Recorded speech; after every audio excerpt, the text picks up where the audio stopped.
welcome to the Wild Wild West podcast. My name is Richie Richey of the MHRT Network. I apologize, the sun is coming right into my eyes here, and it's getting some wicked glare on the camera. I promise you that's about to go away pretty soon, and we will be back to normal. Over that away, you have DZ representing his Los Angeles Chargers. Thank you for joining us, DZ. And down below, we got Monsieur Jack Kenna representing the Raiders. And you may notice for a couple weeks now, we have been without Mr. Givens. And we regret to inform the audience that unfortunately, we have been informed that Mr. Givens will not be coming back to the Wild Wild West. So it is official. Well, if we can get rid of the Chiefs in real life, that'd be nice. Kansas City Chiefs. Right. Wait, if he leaves, since they've been winning the entire time he's really been on the show, that could be good for us too. Yeah, maybe some good luck that way. Carry the one and hope for something like that. Yeah. But anyways, we do have a vacancy on the show for a panelist of the Kansas City Chiefs. If anyone is interested or knows a friend that may be interested in kind of jumping in and testing out the podcast space, please go ahead and send me a message. We will bring and speak to just about anyone, see if they are fit to the show, and go from there. So with that in mind, we have a great show for you today. This is low-key probably almost equal to me for the draft, is the undrafted free agents. Inevitably, my team, just with the Broncos and their storied history, that we always seem to find like a great UDFA. We always seem to find a great UDFA that kind of like just knocks the socks off our opponents. It always seems to work that way. So this has been low-key one of my favorite times post-draft is to analyze those UDFAs and those diamonds in the rough that got overlooked throughout the draft process. And that's what we're going to be talking about today. So a lot of teams signed 19, other teams signed 15. It just depends on kind of what you got needs in your roster and all that kind of stuff and what spaces you have on your roster. But with that in mind, DZ, let's start with the Chargers. And then we'll go to the Jack and the Raiders because Jack, actually, hold on real quick. We may as well get it out of the way. In the green room, we were discussing something before the show, and the fact that the Raiders brought over some new talent to their front or back office, however you wish to look at it. And we may as well just go ahead and rip that Band-Aid off right quick right now to start the show, and then we will get into the UDFAs. Jack, take it away. Yeah, it's been pretty exciting, as you guys have seen it, and I know you guys hate it. And I heard in the green room before, it's in the way of what the Raiders have kind of changed the culture, the coaching staffs. We talked about losing an assistant general manager who was really good, but I think we adequately replaced him with someone who could be even potentially better. And I'm just gonna say it. It's we all talk about the Eagles and how well they've drafted and how well they've put that team together. And it's a recipe for Super Bowl success. And I am very proud and very happy to introduce Anthony Patch to Raider Nation. And for those of you guys that don't know him, he was a part of the Eagle organization for 23 years, Howie Roseman's right-hand man and in charge of all college scouting. And we've seen what they've done with those draft picks, and we see where they're at. So this is super exciting to get somebody of that level to team up with SpyTech. I mean, that's like Batman and Robin or Batman and Batman, together. So, and then, then you got the Robin, coming over from your team, Richie, who's also part of that front or back office, however you want to call it, in the way of scouting, who worked with SpyTech back in the day. I think he worked with on your Broncos. I know they worked together, I think there. But in the way of Brian Stark, another guy who's got a ton of knowledge, and he was with your Bronco organization for the last 13 years.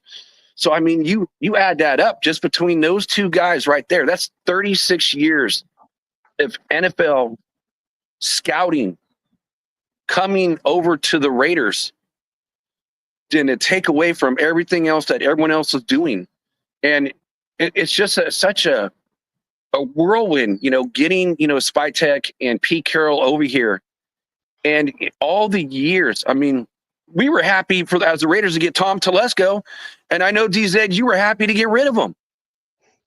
So going from that to this, the future is looking, super bright.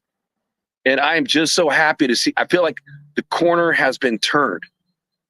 So I can't even wait until next year and see what they do. And it kind of leads into the people that, we draft and what type of UDFAs are they going to be looking at in 2026? Which I'm hearing, by the way, is going to be a really good class. So, I hope so. Yeah. I'll take all the talent I can get when I get these type of minds on, running the show. The trust, for years and years and years, it's like, don't really trust, that there are a lot of reaches. And I feel like, the way these guys are running it, I don't feel there's gonna be a lot of reaches. And they've been kind of It's like Mark Davis had a coming to Jesus moment and just said, I've been doing this all wrong, and just flipped the switch or something and brought in, all these guys. And you guys have had two really good drafts. I mean, we'll see about this year's draft, but what seems like really good drafts back to back, bring in the right guys. I mean, Pete Carroll, come on, man. What can you say about him? And then you got Tom Brady, which I heard a nugget today or yesterday that Tom Brady really wasn't a part of the draft this year with the Raiders. He wasn't even there. Yeah, well, he kind of wanted to stay away from it, from what I was reading, and that let Spycheck and the scouts and those people really have something to do with it. So I thought that was kind of interesting because, the whole time everybody's like, oh, Tom Brady's going to have his, fingers in the Raiders. And apparently he doesn't look like he does with the draft. Him and Spytek, I guess, they talk all the time. So I'm sure they had conversations probably about the quarterbacks, because that's what he knows and that's what he's to go. I think he put a stamp on one guy, right? Like Tom, I don't know which guy that was. No, it's the other quarterback that they got in the 6th round. It's what's his name? Cam Miller. Okay. Yeah. Yep. That was a guy. Yeah. Because Malott, he's gonna switch over to wide receiver. So it's kind of interesting. Got that Julian Edelman, kind of component to it, to where like Julian was a quarterback and switched over to wide receiver, but the physical traits for Malott are better than Edelman for sure. Yeah, definitely. So knowing that, again, we're looking again at drafts and UDFAs. Again, I wanted to get that out to everyone who didn't know. And again, let's talk some UDFAs. You're up, DZ. Well, it's Groundhog Day again, 2025. Chargers signed 18, and then I think I'm going to count. I'm going to count the international player from Australia, the Jordan Pataya guy as well. So I'd say 19 guys they brought in, which, by the way, there's a good following for Chargers fans and, opponents as well. Thunder from Down Under, they're Australian fans that do really good work with they're primarily Chargers fans, but they were talking about Pataya and how excited they are about him. And because, I don't really know much about Australian rugby, to be honest with you. And rugby's huge in their country, they know all about him.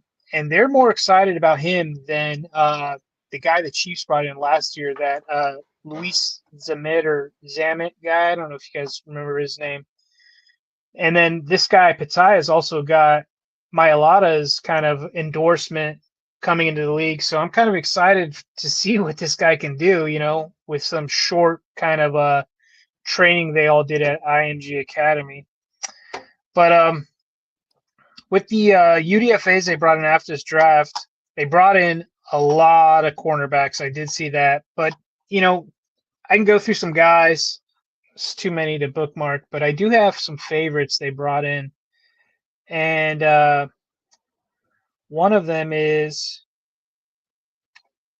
the sorry guys, Marlo Wax, linebacker from Syracuse. He had 21 career sacks, 10 forced fumbles, ranked second in school history behind Hall of Famer Dwight Freeney. He played 564 special team snaps, and that's key because this is probably how these guys are going to earn a roster spot, is on special teams in one way or another. And he was an all-time on all four core units: punt, return, kick return, and kickoff. So, yeah, this guy, I've seen a couple highlight clips from him. Seems like the real deal. Honest with you, I don't know why he didn't go drafted, but it seems like he had a productive career, probably playing at Syracuse. That's probably why he didn't get drafted. And then there was another guy I really liked, and it's Raheem Sanders. It's a running back out of South Carolina, and everybody had him going in the 5th, 6th, 7th round, like becoming drafted guy. But he didn't get drafted, so we signed him as a UDFA. And why am I excited about another running back? Well, Chargers carried, I think, 4 to 5 guys last year in the running back class, in the running back position. And so they drafted Kimani Vidal last year in the 5th round. Really didn't see much out of him. Jim brought in Haskins, former Michigan player. I think Haskins was with Tennessee. I'm not entirely sure. Don't quote me on that. And then you have Najee, Omarion. But this Raheem Sanders guy's pretty interesting guy. Played for Arkansas and South Carolina. Ran for over 1,400 yards, 10 touchdowns in 2022. He's got some really good tape. I think one of the reasons, and I did read somewhere about him. Let me see if I can find it.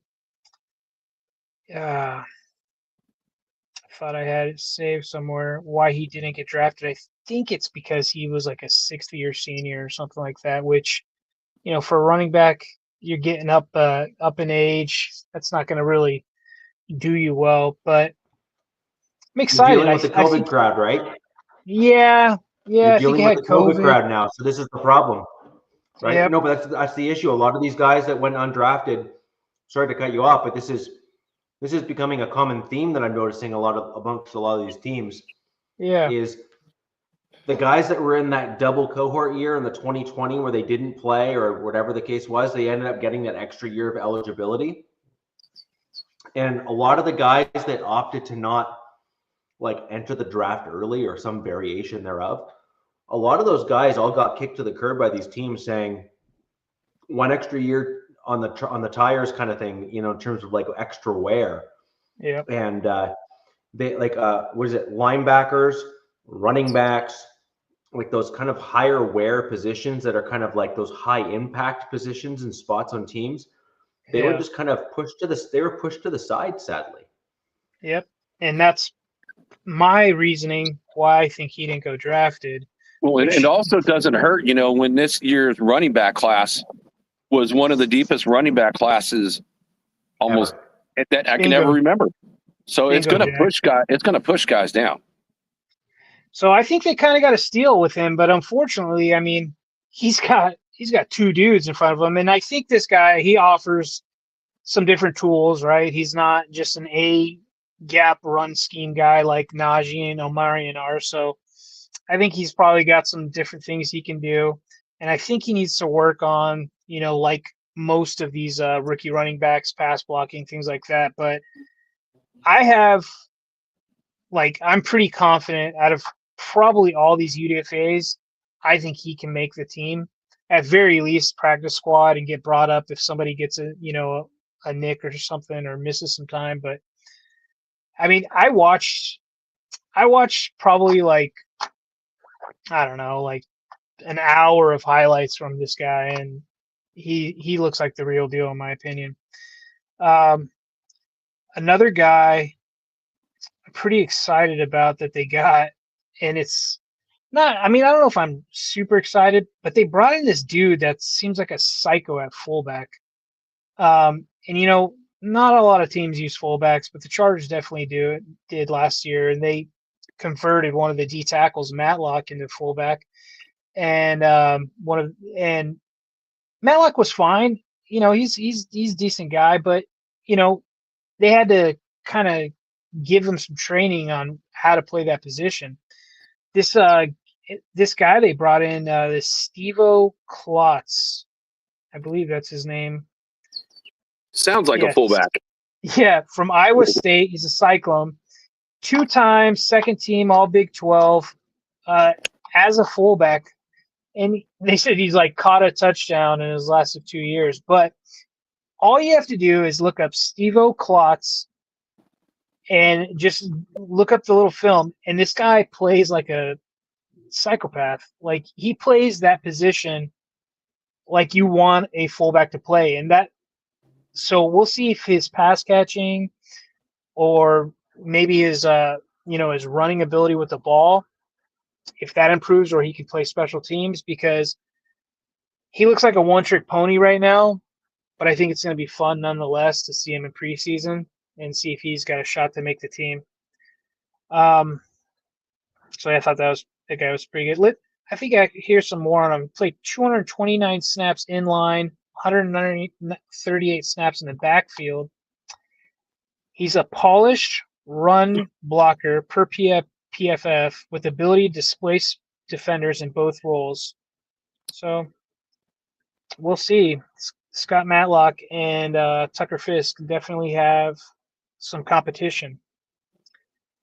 And then there's another guy I thought was kind of interesting, because if you guys know about UDFAs, one of the famous Charger UDFAs is Antonio Gates, who came from Kent State from playing basketball, came to the league. He's now a Hall of Famer, which this year he's being inducted in the Hall of Fame, and hence the Chargers are playing the Lions in the Hall of Fame game.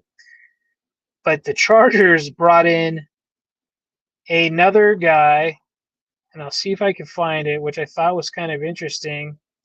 6'9", 335 pounds. Ooh, big boy. Yeah.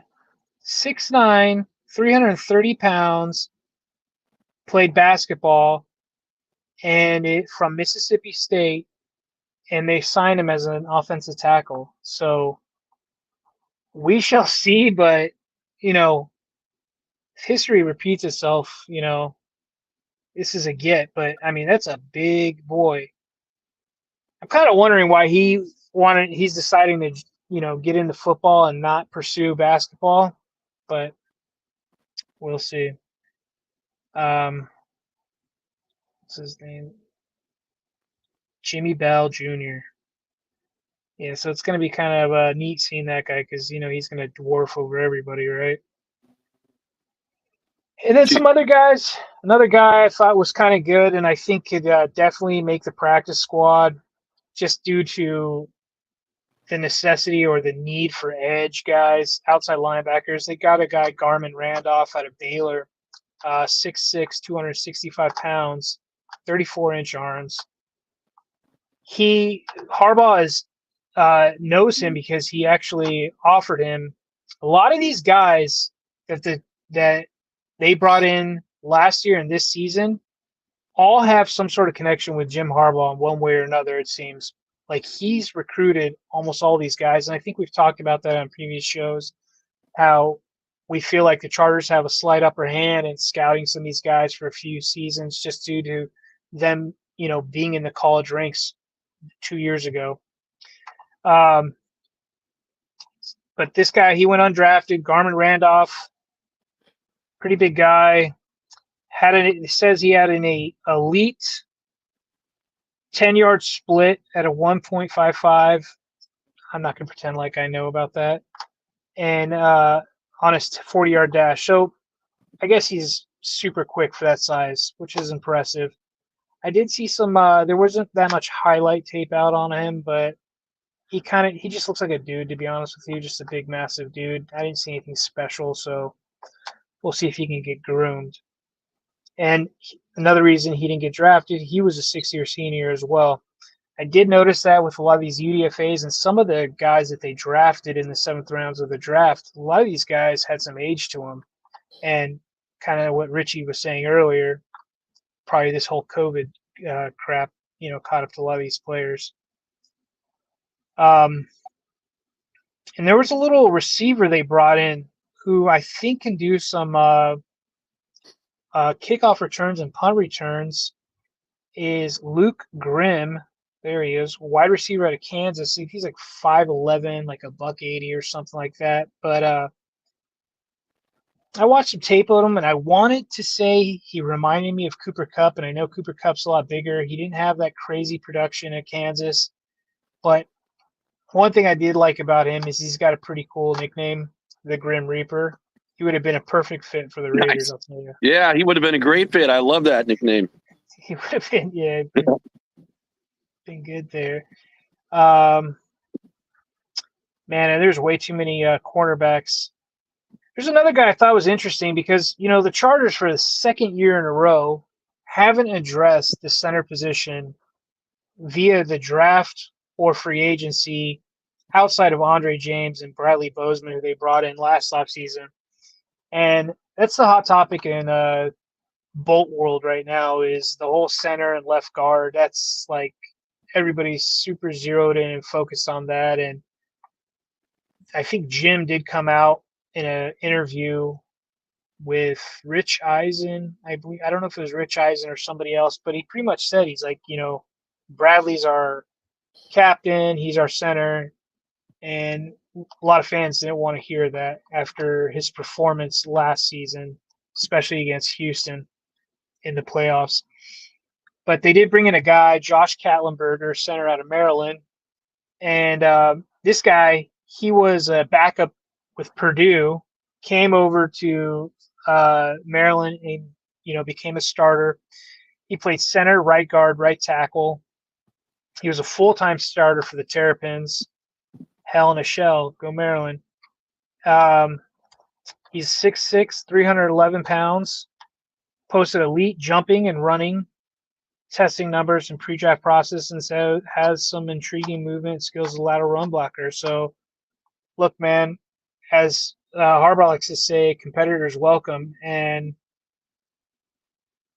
if they can find a diamond in the rough, right now I'd hope it'd be at a center or somewhere on the offensive line, because I'm not really too confident in Bozeman. Or, I know I was excited about Andre James getting from the Raiders, but we don't know if he's going to get back to that 2023 playing style like he did. So,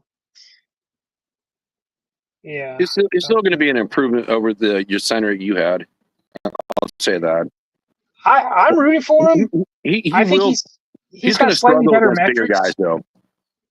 He's got slightly better metrics than Bozeman, but Bozeman is so loved within that locker room and within his coaches that I don't see how he takes a spot unless Bozeman actually, gets hurt or just doesn't do well or something, But I'm rooting for James. I like him. We'll see. And, so that's kind of a non-football decisions like that, though, ruin teams. Yeah. Like non-football decisions like that ruin teams, right? No one's saying that guys aren't great. No one's saying that, like, in fact, no one's saying that some of these guys aren't like extremely high character dudes, right? Like, no one's saying that. But at the end of the day, there's always going to be rumblings in the roster if you start not doing things like when you should be doing things. And if there's a weak link on the offensive line or on one of the lines or any of those positional groups, eventually you're going to get the guys making comments and saying, if we got the other guy in there, like, I think we'd probably do better. And you just can't have that. Like, you can't have that division in the locker room with like the coach's favorite or something, or the locker room guy, when there's a dude that's just more talented that's sitting on the bench. You just can't do it. I mean, I think the offensive line is pretty much going to stay the same as it did last season. That's my prediction, and I don't want it to be that, but I think it's going to be the exact same, except for Mekhi Becton is going to slide in at right tackle. And, there's no guarantee he stays healthy. I don't think he's played a full season since coming in the league 2020. So it's definitely a good thing to have competitors, have guys that play multiple positions because, there's no guarantee these guys are going to stay healthy. I mean, we had, was it a few seasons ago, Slater got hurt, right? And left tackle. And we had Jamari Sawyer, boy out of Georgia, come in and fill in awesome, really good. How many people have backup left tackles that can come in and play admirably? Not many teams have that.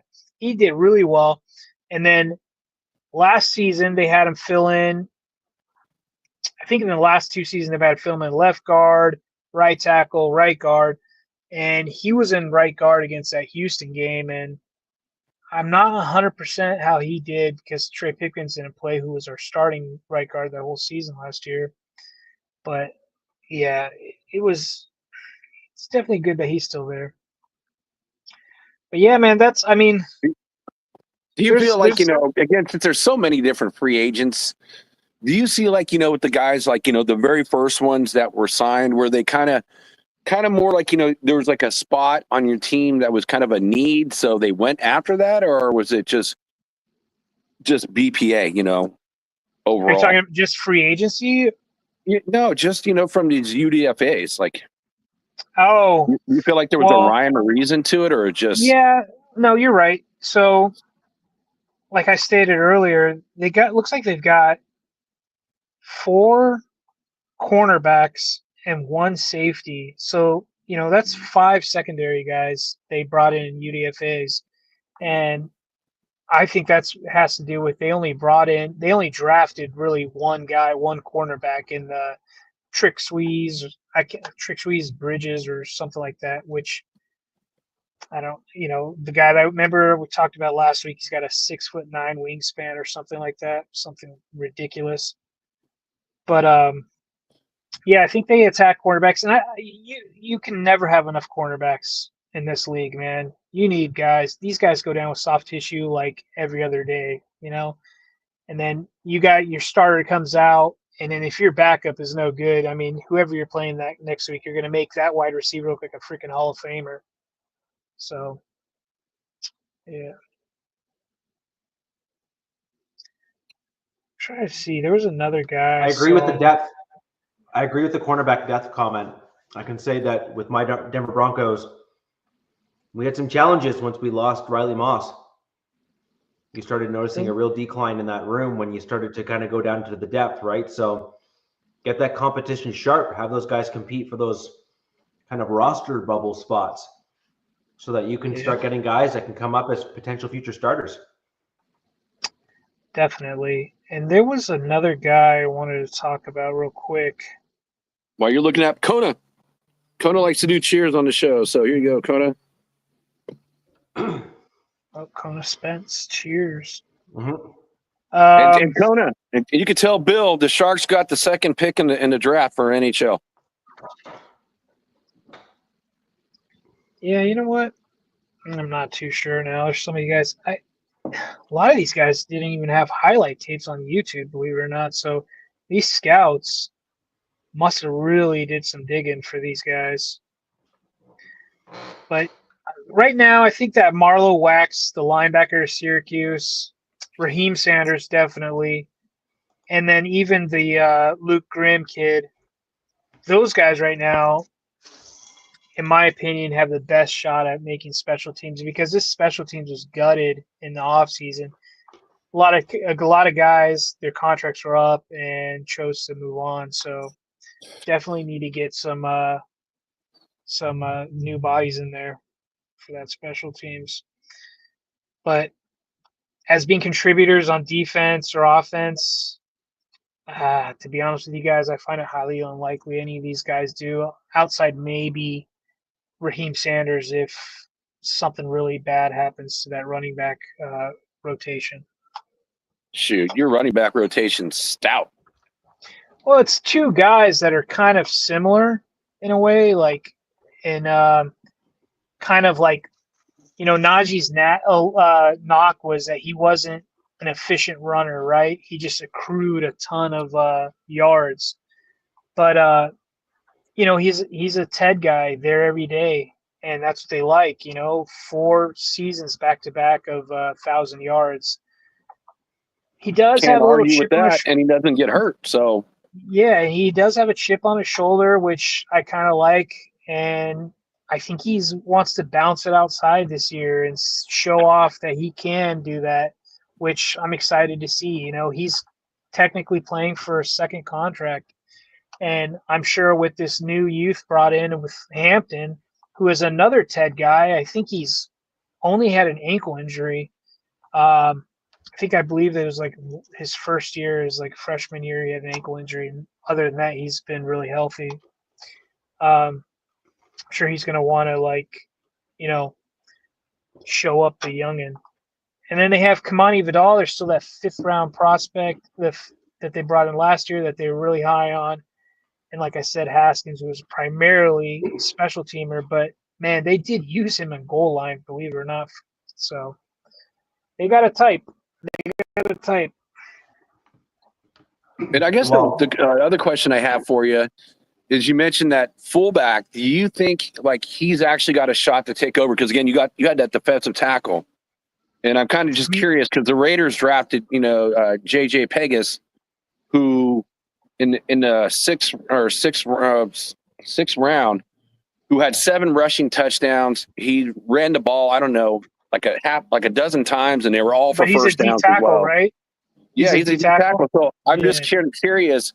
So do you think then will they move that fullback that you used last year as a defensive tackle back to fullback, or do you think this young kid actually has a decent shot to take that spot over? I honestly think it's Scott Matlock's job to lose, to be honest with you. Like he plays fullback and rotational defensive tackle, so he's pretty valuable, and I do believe he plays special teams as well. So this Steve-O Klotz, I love his name, and I love the tape that I did see on him, but if he can't do much more, like he's got to prove himself on special teams. He's got to be they're going to be like, I need this guy on my punt return. I need this guy on, punt. If he can do that, I can see it. And if he's a better fullback, I'm all about it, because I think a few weeks ago I was trying to get in one of the Chargers ex-fullbacks who is currently still not in the league but did play in Canada, and he was one of my favorite fullbacks that I'd seen in a long time. This guy had pass-catching skills. He was really good fullback. This guy's RAS score is like a 9.9 or something like that, and no one's bringing him in. So, oh yeah. I'll be talking about him a little bit. Yeah, man, that should be fun. But overall, I think a lot of these guys are, let's see how good this scouting department does. You know what I mean? Like, nothing's really jumping out except for those 3 guys I really liked, to be honest with you.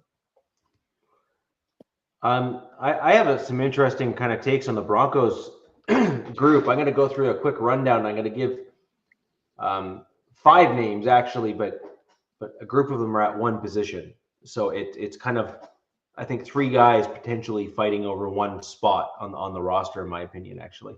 But so we brought in some really interesting UDFAs for Red Denver Broncos. Interestingly enough, for the first time in a long time as actual UDFAs, we did not bring in a running back as a UDFA. That's been a common thing for the Broncos, where we bring in a UDFA running back as a UDFA. There's 15 UDFAs that I have in my list here confirmed. We've got Joquan Davis, Jerjuan Newton, Courtney Jackson, Marquise Scott, Xavier Truss, Clay Webb, Joe Mikowski, Christian Dowell, Christian again, but with a K, Williams, and I'll just kind of leave it there. the first three that I listed there, Jackson, Newton, and Davis, are all three wide receivers. Cox, Truss, and Webb, and Mikalski are all offensive linemen, and all of them, from what I can tell, are all projected to either be guard or guard center prospects. That's going to be relevant for what that man just down that away asked you earlier there, DZ. Yeah, I was just going to say that the same thing to you. Is it because is it a position of need, or because 100%, of those? 100%, like for sure. More on that in just a moment. And then we got Christian Dowell and Christian with the K Williams as a D lineman. They're in that kind of low 3 range, that like 310 to 320 range in terms of sizing. So those are interesting prospects. Sadly, none of these guys are in that 340 range, which I really want the Broncos to kind of target again. But it is what it is. Outside linebacker Johnny Walker. Good name. Yes, you can't make that name That is a up. good name. Yep. And then we have JB Brown, Kareem Reed, both inside backers. And then to round that off, we have Jaden Robinson, Kendall Bowler, and Joshua Pickett, who are all corners. And again, that kind of says when I was referring to and kind of adding into your comment there, DZ, which is the Broncos had some quirks. Like now we obviously drafted in the first round our cornerback slot nickel, whatever corner of the future for my Denver Broncos. That is certainly a pretty much a lock as the starter in that position. But then we have a guy who started for us who was at least in the upper half of the league at corner. Pretty damn decent, man. Like Jaquan McMillan is. Yeah, he was like, he's not a slouch. Like that dude is legit. Yeah. So like, you know what I mean? So, we have an embarrassment of riches in that kind of interior cornerback position there. So I think McMillan's definitely making the roster. He's definitely a dude that's going to be able to, make the roster, play special teams, that kind of stuff. But then we have a kind of a very open competition in my mind for the rest of the roster in the cornerback spot. And I think there's at least room for one or two more at that cornerback spot to fill out depth. And same with mine as well. Yeah. Yeah. All of them. And yes, sorry, Justin, I think you're correct. If I'm not mistaken, Dowell is around that 320 to 325 pound, if I remember correctly from going through his measurables. Shoot, that's still a big boy. Richie, did you see Justin's other comment above that about invites?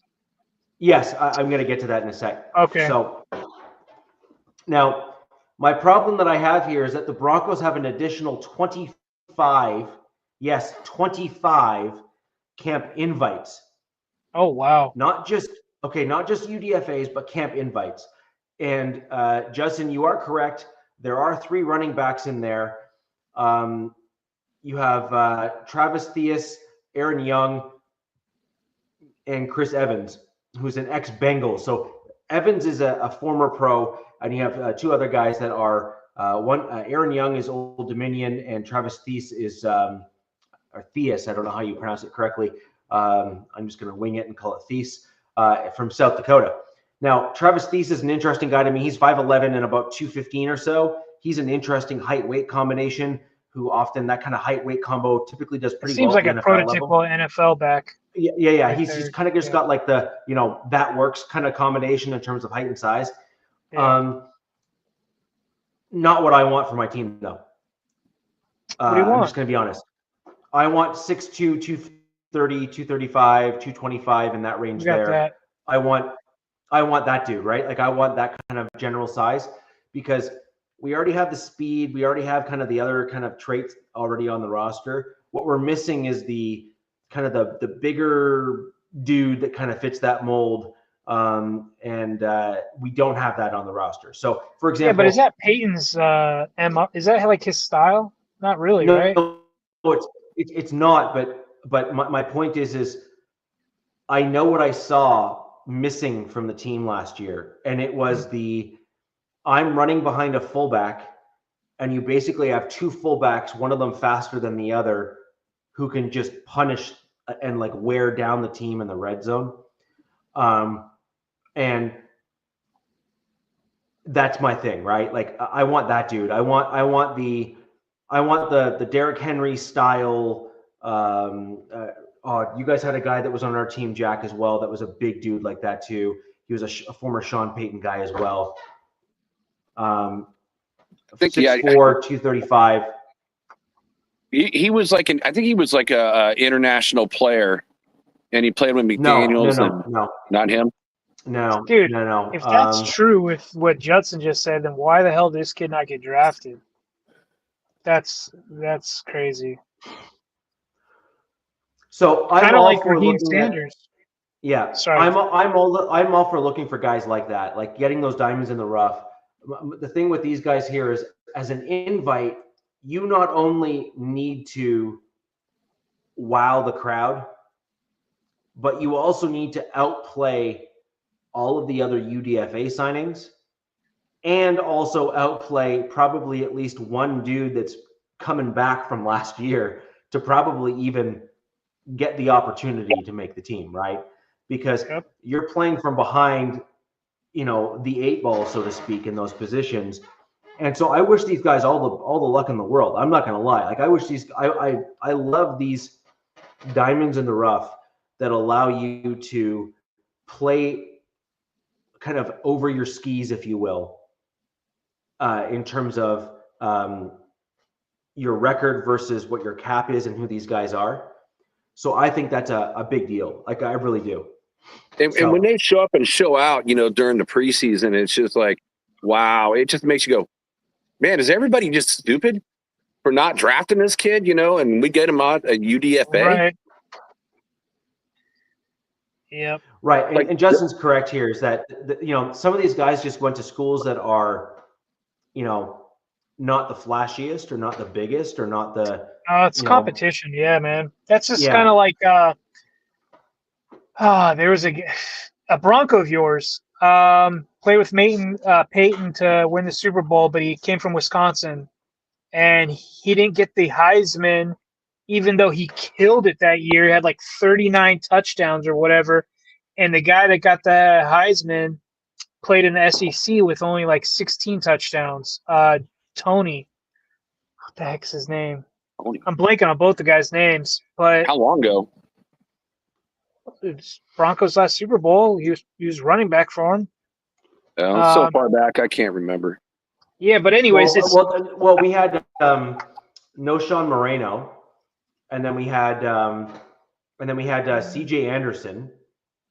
But C.J. Anderson was a UDFA, and that dude lit the league on fire as a UDFA. Like C.J. Anderson was one of my favorite backs for the Broncos. Yeah, he was good. I remember him. God, why can't I just saw this guy talking to. He's a really nice guy. Anyway, so kind of go back. Richie, you were saying something about a style, a size of guy you like. So Raheem Sanders is 6 foot, 217 pounds, right? And then no, I want bigger than that as a running back. I want a bigger dude. Okay. Okay, and then Amari Hampton, he's 6 foot, 221. And then Najee is 6'1", 232.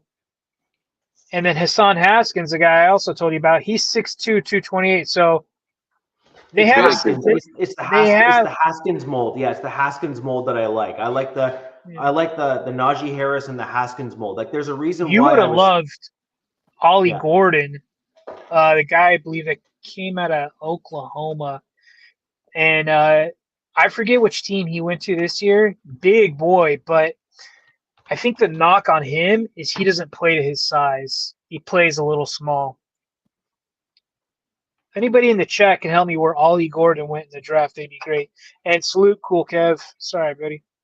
Cool Kev in the house. What's up, my Raider brother? Yeah, again, that's part of the reason I was thinking, Hampton was going to go to Denver versus, picking up by the Chargers. Same. I honestly did too. And, I I kind of brought up those Thunder from Down Under guys.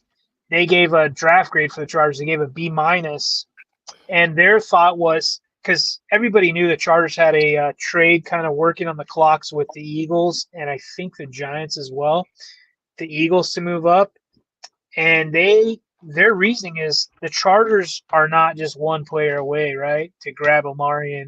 In their opinion, they should have just traded with them, like made that trade, because then we would have Ollie Gordon, Miami. Okay. There you go. There's your Thanks, answer. Matt. Appreciate it. Yes, kind of like thinking that the Omari Hampton was a luxury pick, which I still think that's the case, but I might get over But it. Najee's only got a 1-year deal though, too. So yeah, that's true. And Najee and this Omarion guy are both 3-4 down backs too. So that's. But I mean, man, trading back and getting an extra pick and say like the 3rd round would have been nice. And you saw who they were trying to get. They were trying to trade up for Jihad Campbell. You're right,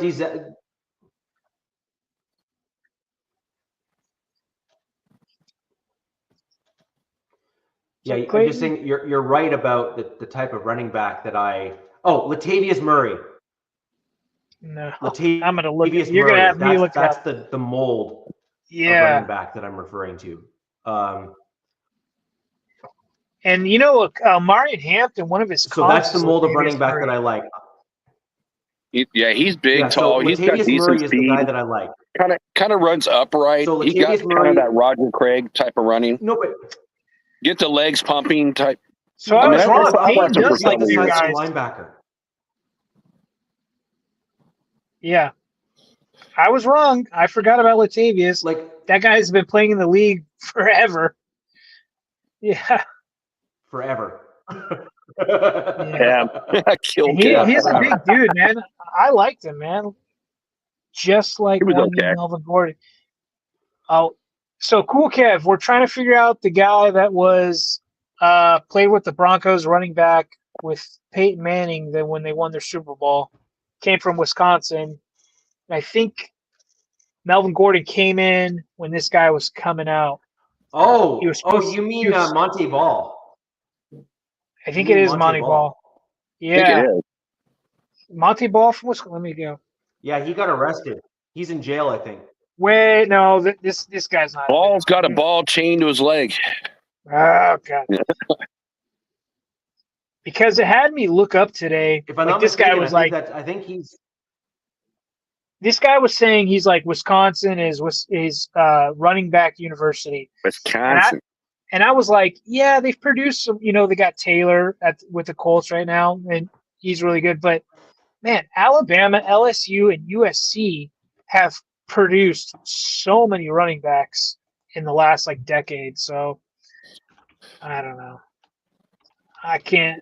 Wisconsin does produce some guys, but I can't put them over like Alabama, in my opinion. Hey, Raider Nation knows that USC can put out a running back. Was it 1980? The Heisman Trophy winner, gold jacket, Marcus Allen. So it was Monte Ball? Hang on.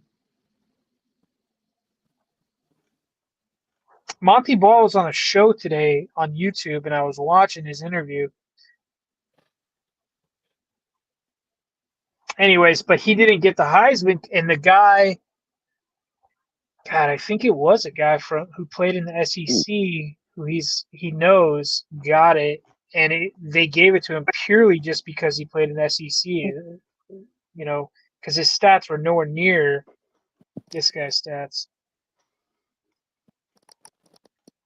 And it kind of goes along why we were talking about, because of the guy Judson was talking about. Bibbs. So I'm just looking at the final roster. There was C.J. Anderson, Ronnie Hillman, and Juwan Thompson. You know what? What am I doing? I'm on the wrong thing. Let's do this. Yeah, it was Monte Ball. Damn it. You were right. So it's Monte Ball and Trent Richardson No, Trent Richardson didn't get the Heisman. I'm sorry. Trent Richardson got the best running back award. I forget what it's called in NCAA. He got it over Monte Ball, and not the Heisman. But he thought he should have got the Heisman over RG3, which his stats alone, I thought he did too. And quarterback biased. I don't know. Anyway, sorry, it was Monte. Yeah. So I'm got going arrested? to quickly break down. I thought he did. For some reason, I mean, if I'm wrong, I'm wrong, and I'll certainly own it. But I could have sworn arrested or charged. At least I thought he was. Seems like a really good guy. Ball was arrested for a felony battery. Oh, yeah. February Damn. 5th, 2016, Ball was arrested for a felony battery charge after an apartment dispute with his girlfriend. Oh, wow. Okay. So, yeah. Never see him on the Raiders. I'm glad that I don't need to make a public apology for that one. I was in fact correct. So now that's not something I'd like to be proud. All right. Yeah. So I'm going to break down a couple of the UDFAs on the Broncos that I really do think that folks need to pay attention to. And I'm going to start with my number 2 and then go back to number 1, just because number 1 is, I believe, a lock to make the roster.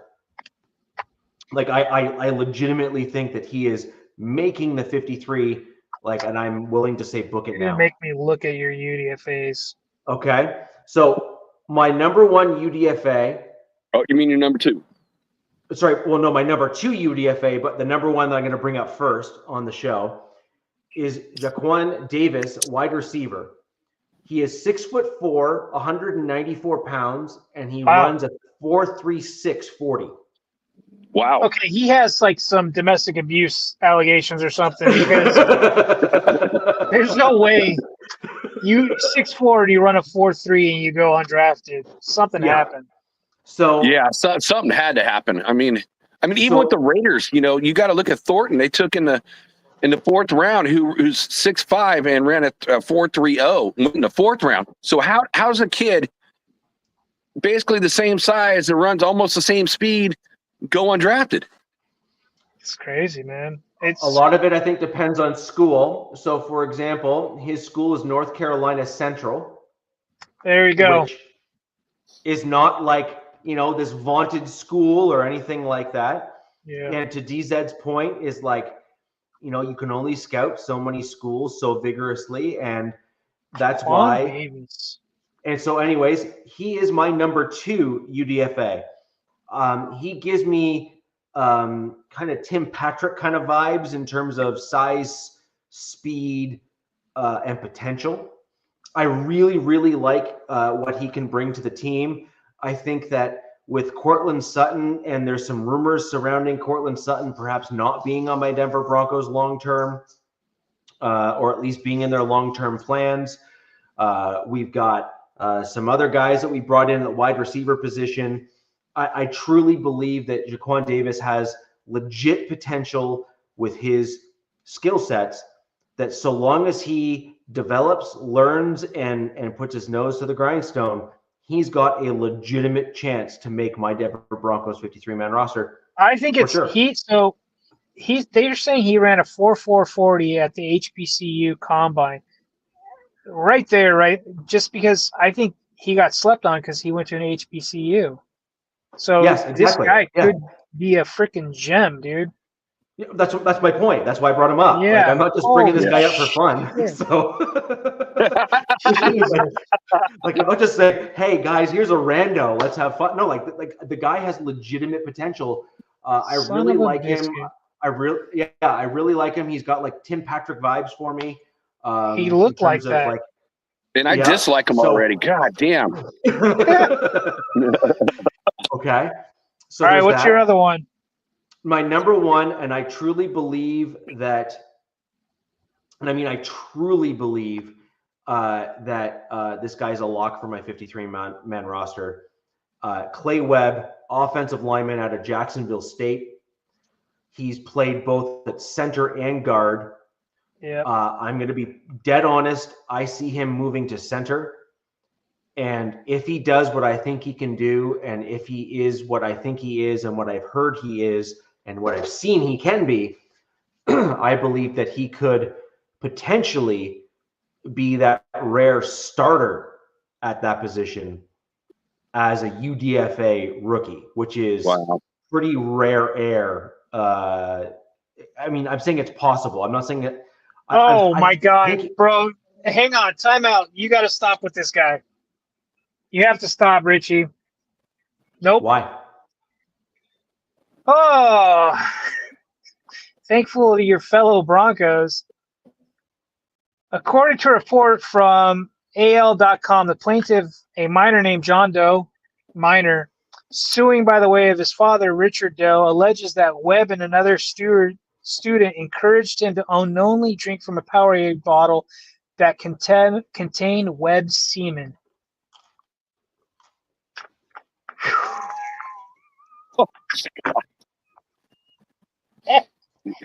Oh, shit. Oh. This is, But if you think, and you know, hey, you're in college. Judson had Powerade Man. bottle. Look, here's the deal, right? There is always some form of hazing ritual that occurs at some point in college. And just because some dude and his dad or whatever decides to sue, no one said that football players have to be the best of characters. That being said, gosh damn, man. Well, you miss out on really well. Yeah, I mean, I remember it was that you missed out on some good players because of just some little things. Dumb shit. You know, the Raider Nation knows we missed out on Jalen Carter and took Tyree Wilson because of that speeding, because of what happened before with Ruggs. I mean, it was, whoop-de-doo, you sped. You know, there was no accidents. There was none of that. It was just, you got caught speeding. So, yes, you did this college stuff. I agree with Judson here. This is the thing, is if it wasn't for this story, the guy would have gone within the top 150 for sure. Even going from Jacksonville State? Yes, he was that good. So this is the thing, right? Super great. You can do something really dumb. You can do something really silly. You can even have kids are so screwed, Richie. Oh man, Richie, Jack, I know you both have kids. I mean, phones will ruin your life. Like they do. Dude, we did some dumb shit in high school. In the locker room that I will never talk about. And thank God we didn't have phones in there 24/7, man. Like, I agree. I don't know how. I agree. Dude, Kev, you're on fire, bro. Look, I agree. It's a new blend apparently. But the point here is these sorts of things are not uncommon. The difference nowadays is that there's phones and recordings of it all. Yeah. And this is really an issue, right? Because the old saying, boys will be boys and all that kind of stuff. Like this is not abnormal. Like this is like, I know it sounds like, oh, I can't believe this ever happened or whatever. The only difference is that nowadays it's actually video and documented. Like this kind of stuff happened all the time. I don't know. Just getting into and serving it to someone that's not wild because normal. You guys remember that famous TV show Fear Factor, right? They got they were taken off the air because of horse semen. They were like, that's it. That's too much. So Mr. Webb was like, hold my beer or hold my Gatorade, Powerade. Let me one up Mr. Joe Rogan here. Yeah. Oh wow. No, but so I actually think that so long as there has been enough research done by the front office in terms of making sure that this was like a one-off incident sort of thing. Yeah. And this isn't just like, the tip of the iceberg, so to speak, or the floater in the bottle. Then okay, fine, fair enough. Like this is the thing, like hazing happens all the time. It happens like on every single sports team. I mean, semen racing is a thing now. If you guys didn't hear. Yeah. They got a So, anyways, sponsor. I truly think, yeah. Obviously, Durex isn't going to be sponsoring that, but it'll be a different one, I'm sure. But We got to find a nickname for. If he does make the roster, we're gonna have to figure out a nickname for him. We'll never let it be. That'll be his nickname forever. I hope to God he makes the team now. I want this guy to make the team. The signs in the stands will be hilarious. Yes, they will. I'm not going to lie. Even if he is on my team, I am there for the signage. And I want HD 4K zoom ins on the best of the best and like a top 10 montage put together. Because look, own it. Just do the thing. Just own it. And there is some comedy in this, whether you like to admit it or not. Like, it is somewhat funny. Well, and then again, this is also true. So look, it's like last year we wanted some kid named Stoner, to make the team just so because people wanted to buy the jersey Stoner. Right. So like this is an interesting thing from Justin here, right? Which is the guy's 18 years old. Like, there's no way that the guy's thinking fully. He's probably been out drinking, done something stupid, and this is kind of just the way things go. They say our brains don't fully develop until the age of 25.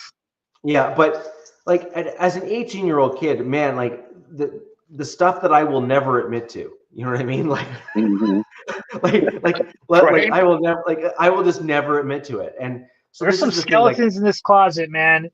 I will burn the fucking house down before I let them out. Right, and that's what I'm saying. It's like these kids now are under such scrutiny since such a young age, just because of the HD, quadruple 10x zoom with 4K and like cleanup filtering that exists.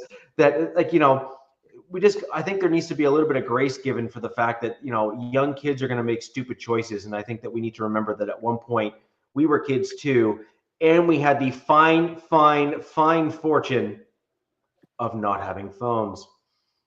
Right. Oh shit. Look, like I said, there's lots of things that I will never, ever admit to. And they're surrounded by the wilderness. There's a wide array. Yep. There's a wide array of things that will never, ever be mentioned, and I will never confirm nor deny. And this is the thing. Boys will be just boys. Deny. I'm waiting for the deer stand footage of Richie back when he was a teenager. So depending on the age, I had literally white blonde hair. And when I was playing rugby at the time, so when in my rugby kind of block there, I used to have like really long spikes, like 9-inch spikes all over my head, but they wouldn't let me play with them when I played rugby. So I had to take them out, and I used to slick back my hair, and then I had a goatee that was like this. And so I looked early angry. 2000s.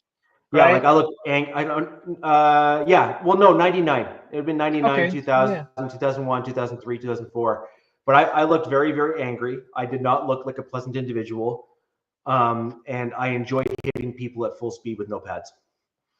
And I had absolutely zero issues at that time in my younger years. Literally just taking people out. Like if it meant that they left the game, it didn't matter to me. Just make them go away. So it is what it is. It is what it is. It is what it is. I thought it was fair game. It's like you're playing a. I try to hurt people, man. When I play football, I try to hurt people. I was like, I don't want you getting back up, man. The way I looked at it is this. I did until I broke some kid's leg, and then I felt a little different. Yeah, whatever. I broke my leg, and I had no. Oh, I know you were still running like a flopping foot, and I got up on it, and I realized that I couldn't walk. Actually, I played a little bit more, and I realized that my leg was off, and I was like, something's like really bad, and I just dropped. And I said, my first rugby match was a 6'4" dude that looked like Goldberg. He got his knee bent back in half, literally like went the other way, and his own teammates from the opposing team, which is a primarily based Irish team, they're like, get him the fuck off the field. Get him off the field. let's go. Get the ambulance. Get him out of here. Let's go. Let's keep playing. And I'm like, I got to check my health insurance. Am I up to date? So this is the thing, right? Is as violent as rugby is, there is a class element to it, which is you're hurt after the game. Stop. Well, no, even during the game. Like if a dude is hurt, guys will stop play and get the ambulance on the field to get the dude that needs help off and say, okay, now I'm going to kill the other team. Like it's literally a bizarre sport. It's unbelievably violent, which is why it's great. But yeah, there's a very civilized element to rugby, so long as there's someone hurt on the field. And then once the guy's off the field, then the rules are virtually out the window. So, I knew it was a different sport because I didn't play on the A team. I was never good enough to play on the A team. I always played on the B team, and I knew when I got the wind knocked out of me on the B team, some of the A team guys were like, "Hey, you okay? Like catching your wind?" I'm like, "Yeah," and then they throw me a beer, and I'm like, "Oh my god!" Like these animals, dude. Like they don't give a shit. They're crazy. And but it was what it was. Yeah, so I mean, I think I've said this before, is that like we had rules, right? Which is you had to take care of yourself to make sure that you weren't going to get knocked out of the game. So you have to like scar up your elbows and your knees to make sure that you didn't bleed, because that was the only thing that would take you out of a game, was basically bleeding on the pitch. So you would slide on AstroTurf to scar up your elbows and your knees to make sure that you didn't get hurt, because scar tissue is tougher than your skin. Yep. So that was a big thing there too. And then all the guys in my scrum, we all carried a lighter and a knife, or a lighter and a spoon. And it wasn't for drugs. It was to cauterize wounds on the sideline in case we got nicked on the field. Jesus. Yeah. Interesting. Yeah. So I mean, literally, it was. So I mean, we're a different breed. You psychos. Like we're a different breed, right? Like it's a different crazy wilderness people up there. Yeah. Yeah. Since you guys brought up rugby, crazy. I will have to say, the Raiders got one of the biggest guys on the planet that played rugby. It's like last year the guy was 448 pounds. After 1 year of losing weight, he's at 348. He's 6'6". I was thinking he was going to be way overweight, and I saw pictures of him, and he's just flipping ripped. He's like a Samoan Australian former rugby player that played for the Askro GPS Rugby Club. And I'm excited. So he's the international player that came over, and they dropped, David Agoa, who was a defensive end. But this guy's just a big human being. So he's slated for a defensive tackle or defensive end, right? Yeah, what are they trying to get him to play, right? Yeah. They're going to do nose tackle. Oh, wow. I feel less confident if he starts playing, because, God damn it. I don't like it. I don't like it at all. I'm loving it. I mean, when I saw that, I was just like, wow. Again, at first, I was like, I don't know about this dude. I mean, you can't be you're playing 448 pounds at rugby. I mean, how does that work? How do you move at 448 pounds? And at 348, even playing rugby? No, but that's what I'm concerned with. Is I know Aussie rules rugby. I know it very well, like very, very well. And the problem is that if he could play Aussie rules at 440, then his body can take the punishment, and he can also move. So if he's playing your nose tackle spot, unlike all of these other guys, he's not going to get gassed at that weight. He's actually fit. No, like I said, losing 100 pounds, he's probably feeling like, man, I feel so much lighter. I can move faster. Well, and that's a challenge, right? Because then he's going to start being able to move bodies and move people around. Like, he may never be like an absolute top tier elite player, but at the same time, if you were to come back to me in 2 years and say that this dude's like Aaron Donald, I'm not going to be surprised either, because the only thing missing from him is technique.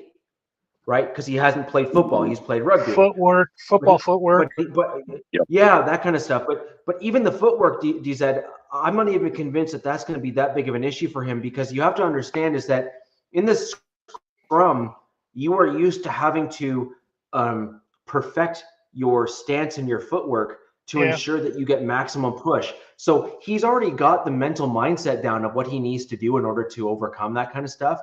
His only thing is going to be usage of hands. The usage of hands to be able to dissect a play. Well, learning that. Well, that too, right? Yeah, that too. So the dissection of the plays in front of him, as well as the handwork that is required, or the body work that's required at the NFL level. But he's got the athleticism. That's not going to be a problem. He's got the ability to learn the footwork. He'll probably have that down within the first few weeks, to be quite honest, if I'm going to be blunt.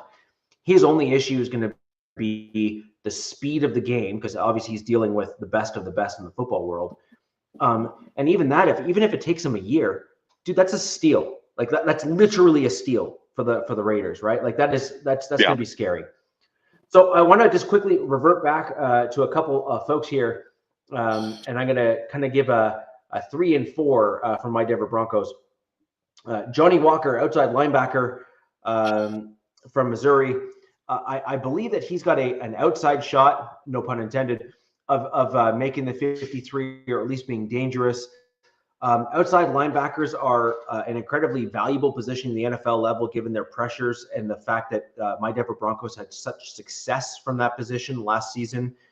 With Nick Bonito, Jonathan Cooper, etc. Also looking ahead for my Denver Broncos, we're going to want to get guys that we can backfill to give us depth there, to give us some versatility and options, because Nick Bonito's coming up for a contract year, and he's seeking $20 million a year as an average annual salary. And so we have some challenges at that on our roster that we have to kind of look ahead. Now, we have a tremendous amount of cap space coming up next year for my Denver Broncos, but you always want to maintain 74 and retain million, those. if I'm correct. It's about 74 million. There might even be a little bit. I think there might be a little bit more than that, just because of some carryover and some other stuff that doesn't rookie get factored contract, in until man. after the season.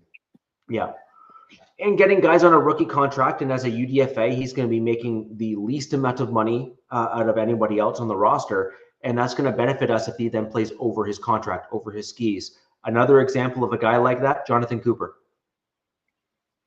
We just signed him last year. We got him on a tremendous value for a good number of years, and we rewarded Jonathan Cooper with a contract, not a top-notch, but but he still played very well for us. And so again, the Denver Broncos are known for kind of bringing in these guys and saying, look, if you do really well, we will bring you back. Like, we will pay you. We will keep you on the team, and we will give you a reasonable contract for your production to make sure you stay a Denver Bronco. And the fan base of the Denver Broncos respects players that do exactly what Jonathan Cooper did and treat them appropriately. So there's going to be probably other endorsements that he's going to get within the Denver and or Colorado area. And he probably also has some potential endorsements back in his hometown in the college town where he was at as well, where he can probably capitalize and make some money off of that kind of stuff as well. And so anyways, I think he's a very interesting player, Johnny Walker. And also, as Justin kind of brought up here, he just had very few snaps. So again, this is another one of those scenarios where it's like, okay, so what? You get a guy that has the potential, and if he shows out, you've just got an absolute gem at a super, super high value position with spending virtually nothing on it, like a throwaway the guy amount still of got money. 9.5 sacks last season, though. Yes, he did. That's pretty freaking respectable. Yeah, Yes. that is respectable. 43 tackles and 9.5 sacks. Like, Yes. Yeah. So, okay. Look, and guys, this is my whole point, right? Is I'm bringing these guys up not just because I'm picking them out of thin air and saying, hey, wouldn't it be nice? I've selected and curated these players for very specific and very clear reasons. Outside linebacker, high value position. You keep them on the roster, even if there's an outside chance that like they're even halfway good, because their average annual salary for the really good ones is well over $20 million a year. So you keep a dude like, or even higher, right? And so you keep a dude if he can give you value at that position, because why wouldn't you? You also see if he can then translate over to your special teams. And that's just a win across the board if you can keep a guy like that and they can contribute on the defense and the rotation. Clay Webb, again, would have been drafted if it wasn't for his Powerade gate. or the swimmers in the bottle, if you will. And then you have Jacqueline Davis, who is a small school guy, but literally has all of the measurables of a guy that ought to have been drafted in the first, second round, somewhere in that range of the draft, in terms of his skill set and ability. And we got him as a UDFA. So again, these are guys that I really do think, honestly and truly, have a legitimate shot, so long as they can actually prove themselves to make the roster. And I truly mean that. And the Broncos, remember, kept ultimately 3 dudes as UDFAs on our roster last year, just in 2024, 2025. So keep that in mind. It's not like the Broncos are saying no. Sean Payton has no problems doing that. Plus, also keep in mind that the Broncos this season are carrying an additional $32 million in dead cap for Russell Wilson and the absolute abysmal trade that my team decided to make for him. And so finding gems like this to really bolster our roster not only helps us long-term with depth as well as winning, which is, who doesn't want to do that, but it also allows us to bolster the roster with gems, right? With guys you don't need to pay a ton of money and still win those football games like we did last year by winning those all those games that no one expected us to. Last but not least, Judson, I have not forgotten you. But wait for it. I want to kind of give a totality of that same positional group, and then I will bring up your comment. And thank you all for commenting and bringing up these things on the show tonight. I believe that the Denver Broncos will again bring in and retain an inside linebacker as a UDFA.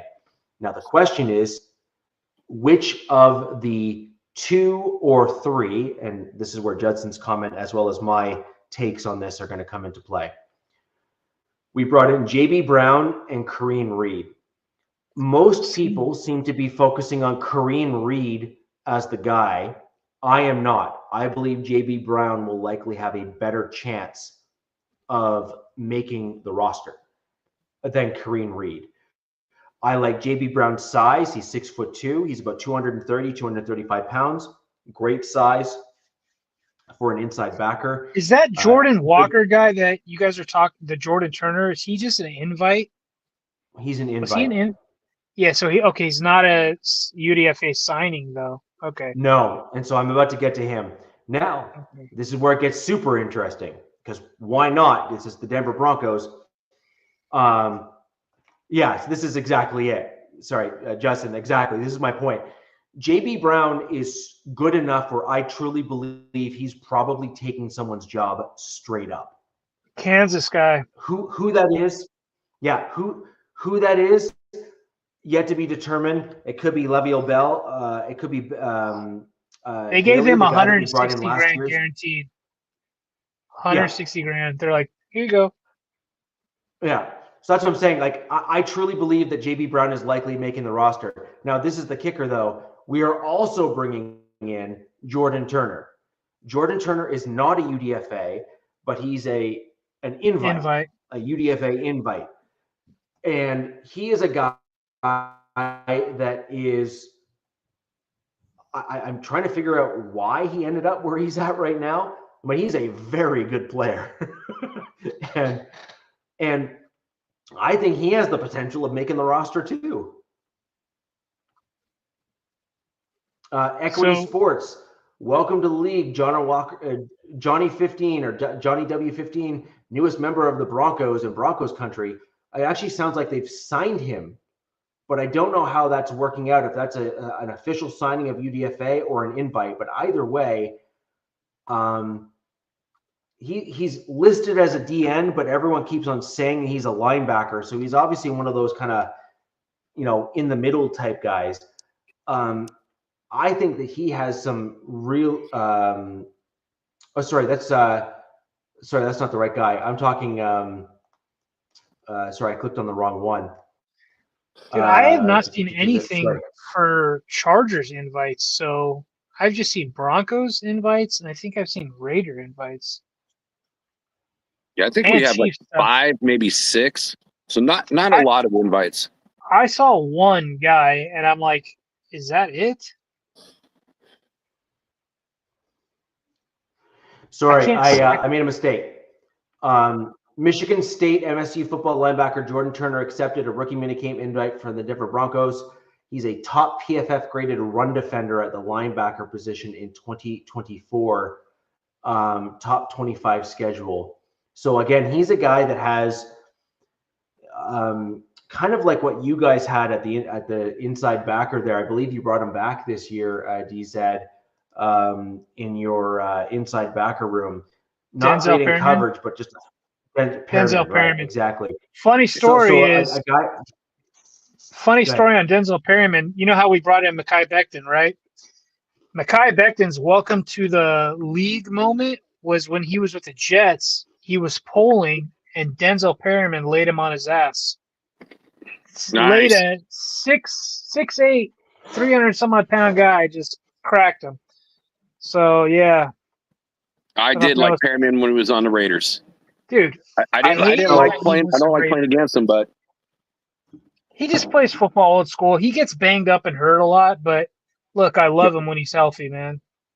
Well, that's what you get when you throw your body around like that. Yeah, definitely. So my prediction is Turner has an outside shot of maybe making the roster when he's brought in, because I think he's going to show out and show he's quite good. But I think JB Brown, out of the guys that are on that UDFA invite list, I literally think that, as Judson said, I think he's taking someone's job straight up. Like, I think he's literally just coming in and he's taking the job. Dude, it's going to be exciting to watch these guys in preseason, man. So my general prediction here is I think JB Brown is on the 53-man roster like 100%. So long as Clay Webb stays out of, trouble, so to speak, any more than he is, and this lawsuit kind of gets settled and sorted, I think he has a legit chance of actually making the 53-man roster and potentially even starting. And then okay, go ahead. I'm like doing two things at once. Yeah. And then the two guys that I think are I think they have a truly solid chance of maybe even making the roster, especially given some of the churn that we're going to have coming up, is, like I said, Johnny Walker and Davis there at wide receiver. I think Davis at wide receiver is a super intriguing prospect just because, you can never have too many fast, big dudes for a quarterback to throw to. Yeah. And that height and speed is wild, man. Yeah. So, and just again, like with Jack's guy. You're right, Judson. But Judson, I just looked up that Johnny Hodges guy, and we're having a theme here for invites and UDFAs. It's these linebackers, right? Because they're not really highly sought after in this draft.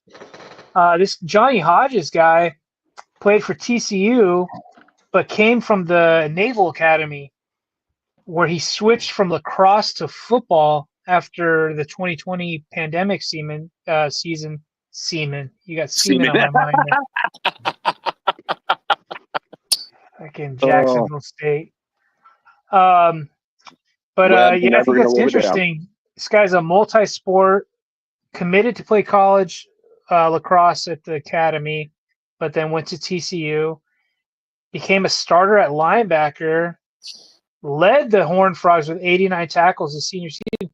So this guy looks like to be an athlete. We'll see. Sounds like another special teamer, hopefully. Thanks, Judson, because I could not find anything on X or my internet.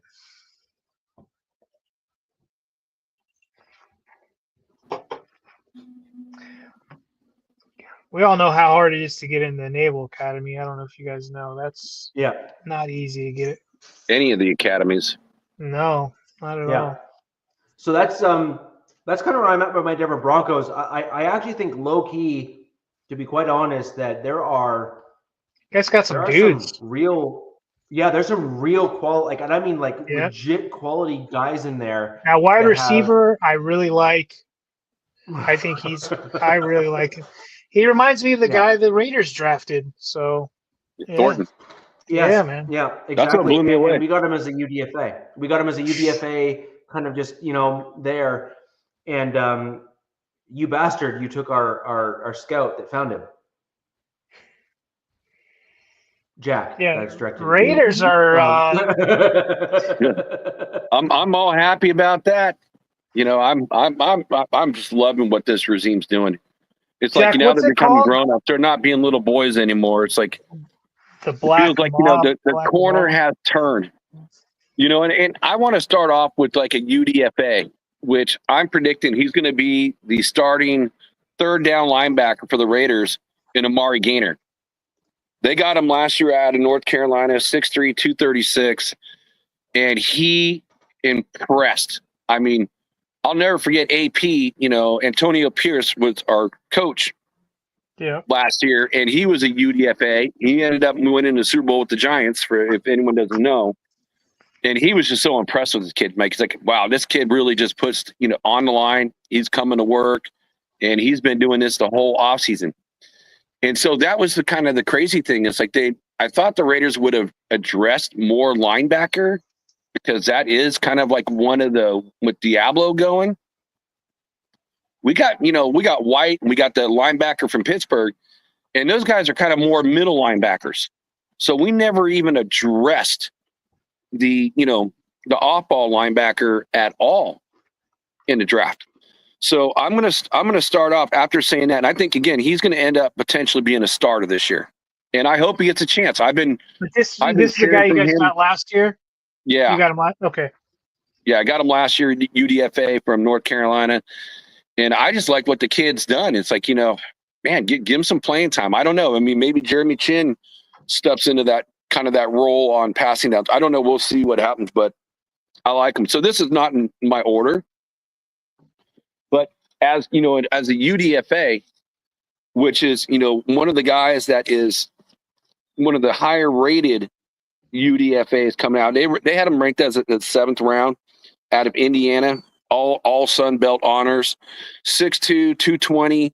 He runs a 4.4, so he's got speed.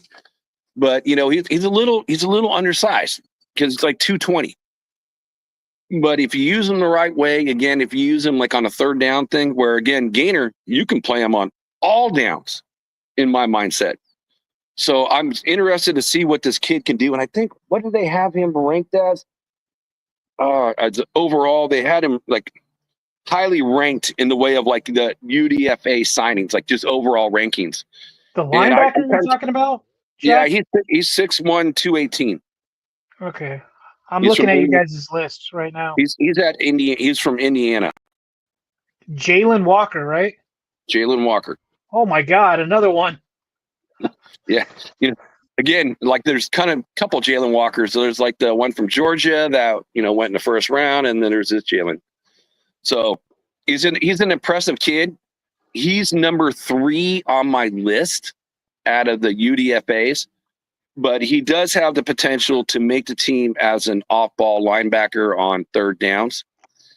And then, I'm going to go to my number pass breakups, man. This guy had 17 pass breakups. Well, that's pretty good, and he had a decent RAS score too, Jack. Yeah, I don't have that on this. My only concern with the guy of that size, Jack, just to be honest, is sounds like a great coverage guy. Sounds like maybe a safety that's maybe too big to play safety and then goes to linebacker. 5 interceptions. But the problem that I'd have with him potentially is how does he do and how does he work in the run game, and how does he do when he ends up having to beat a block, for example, from a large lineman? I mean, he's tiny, and that's the reason why he sounds like a box safety. He sounds like a box safety. Yeah, I mean, he does. I mean, I look at Jeremy Chin and Palomalu, and those guys are about the same size, and they're the safeties. So, but they're even taller, so he's smaller. Hopefully, the kid can bulk up. He reminds me of Derwin James. Get some more mass on him. But I mean, he's fast. He's explosive. But again, it's going to be hard for people to block him if he's having to rush. But yes, in the way of the run game, if Beckham's if blocking him, he's going to get squashed. You know what I mean? Yeah. So he's got a transition. So you're bringing him in on passing downs for sure. 100%. So, But I like that you've highlighted him because he's got some really interesting stats. He is on that smaller side, but dude, if he can ball, he can ball, man. You know? And for this guy over here, he actually came into Denver's, the three 30-player visits. So he actually went and visited Denver. So, dude, he only allowed Jack a 68.2 QBR in coverage, just 2 touchdowns on him. Damn, I wish I was on the same side as you. I'd like to be bringing this knowledge. This is the guy that broke it, that he was going to the Raiders, Tristan Kuhn. Yeah, dude, he sounds to me like a box safety, hybrid outside linebacker. And, I mean, if he did that well, like, you're going to want him on special teams and he'll be depth, So, yeah, good get. Good get as it looks right now. But he definitely is like, I mean, Derwin James, our safety, 6'2", 215, so they're right around the same size, Yeah, well, Derwin's a beast. I mean, he's an all-pro. I'm gonna cry when he leaves, dude. Like retires or something. He's gonna break. Dude, I'm gonna drink a beer when he retires, and salute him and have a great life. But like I said, that's probably my number 3. I'm just excited because, again, the Raiders are limited in what they have in that off-ball linebacker slot. So anything that can help us out on third down. Because right now, again, we got the guy from Pittsburgh, Henderson, and White, but neither one of them are good cover linebackers. And that's why I see Gainer stepping in and taking up more snaps. But I would like this guy on the roster just because, again, his coverage skills look good. And then the next guy I have, number 2 on my list, he was a 4-year starter from Kansas, cornerback, Mello Dobson. He's one of the guys that the Raiders Raiders gave a nice chunk of change. I think they gave him like $150,000 or something like that, as a signing bonus to be on the team. And he had like 12 picks during his time. Dude, people have been talking about him too, man. Like I said, he's one of the top rated, guys coming out that are actually taken for UDFAs. So, I mean, he's solid. He's got great ball skills. Sorry, Jack, just to interject here, and I have to say this because I want it on record again, just to make sure that it's here. I am very concerned with what I'm seeing coming out of your Las Vegas Raiders this year. Like, good. What can I actually predict that you guys are going to have the biggest jump, kind of like what we saw from the Washington Commanders last year, in terms of turnarounds from any organization from what we've seen the last couple of years. I think you're going to start seeing, I think it's going to be dangerous, to be quite honest. Now, the only kicker here is, have you truly fixed enough on your offensive line to have that sustainable? That'll be interesting to see, like in terms of how certain positions kind of maybe are more targeted as opposed to the entirety. So that'll be an interesting thing, just because I think your team has gotten so much better just generally overall that I think teams are going to start playing you differently. Like, I think teams right now are just saying, just overwhelm and your win. Taking over, baby. Well, let me answer that for you, Richie. So yes, I agree with you 100%. So it all starts off with your quarterback and getting Geno, who's a big upgrade, a huge upgrade over what we had last year. Which I think is kind of funny is Booger eating, Minshew is, in Kansas City. And I even heard your Broncos are looking at the number 3 quarterback. I heard they might bring him in on a visit, like the guy they got from Cincinnati, who used to be, on Atlanta? And then after they drafted Pence, they cut him. Raiders picked him up. We brought in Ritter. We brought him in. That's what I heard. Desmond? Yeah, Desmond Ritter's being brought in as a UDFA invite. Yeah. And then you got Sidney, another ex-Raider. So it's kind of funny. These bad quarterbacks are going all over the place. But then again, I just look at the third round. We drafted Rodgers, 6'8", 315 pounds, and then we got Grant, who was from William and Mary, like just a nasty, left tackle that he played all 4 years, which you could kick him into guard. So that offensive line's gotten better. Then, you bring in, a super talent in Genty, and then you get Beck. The Beck is Myers.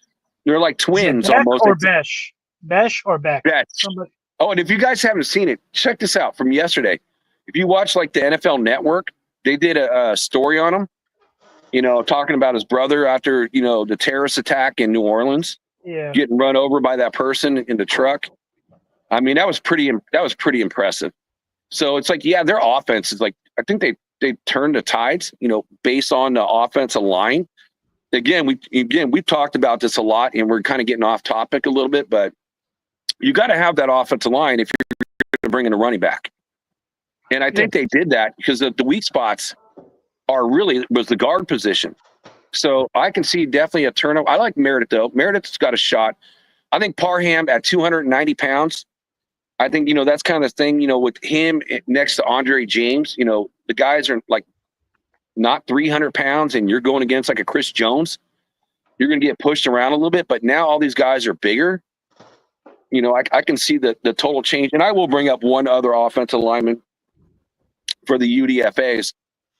But the next one again was, and hey, can I go to Mello real quick, Jack? This guy had 9 interceptions, 4 pick sixes in the last 2 seasons. That's pretty damn good, dude. Well, all right, you got me. I was going to say that, but sorry, dude. I thought you were moving on over his career, but yes, and so I think that the whole problem with him, and he's got decent height. He's 6'1", 192. That's good. But the problem, which is going to highlight the next player I'm going to talk about, is that his speed is 4.59. I mean, it's not horrible. So he's like a zone guy then. It's not great, as being an outside corner. But here's the thing. Here's his value. Is they project him to be able to go in as playing the nickel corner. Okay. And the Raiders lost Hobbs. And the only other really guy they have on their team is Harmon. And I watched him. And I watched your teams burn that kid. So I'm looking for that competition at that nickel corner, which I think he has, the potential to do. And he's played some of that, primarily on the outside, but he can play the nickel. So that's where I think where he can slide in, because the Raiders are weak at that position. But here's the guy that really excites me is Jaw Joyner. Projected as a 5th round draft pick, defensive end, 6'4", 262, and he runs a 4.6. So he's faster than the corner that I just mentioned.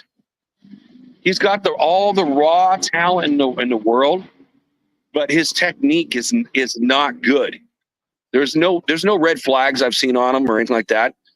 Again, it's just about technique and the production that he's had. I mean, he was all memorable, all Big Ten last year, played 12 games, 32 tackles, 5.5 tackles for loss, 4.5 sacks, 4 pass breakups, and 2 forced fumbles. This kid excites me because, Charles Snowden, who, the Raiders had, I think he was a UDFA last year as well, just got in trouble with the law, drinking and driving. And again, I've seen what the Raiders have kind of done over the years after Henry Ruggs, not going after Carter racing. They're not going to deal with that. You're drinking and driving. It's like they've kind of changed their persona, like, being the renegades, back in the 70s. Hey, you drink. You can drink a beer on the sideline. You can have a cigarette on the sideline. Cigarette, man, yeah. Going to the strip clubs right after the game. That kind of persona has kind of changed over the years.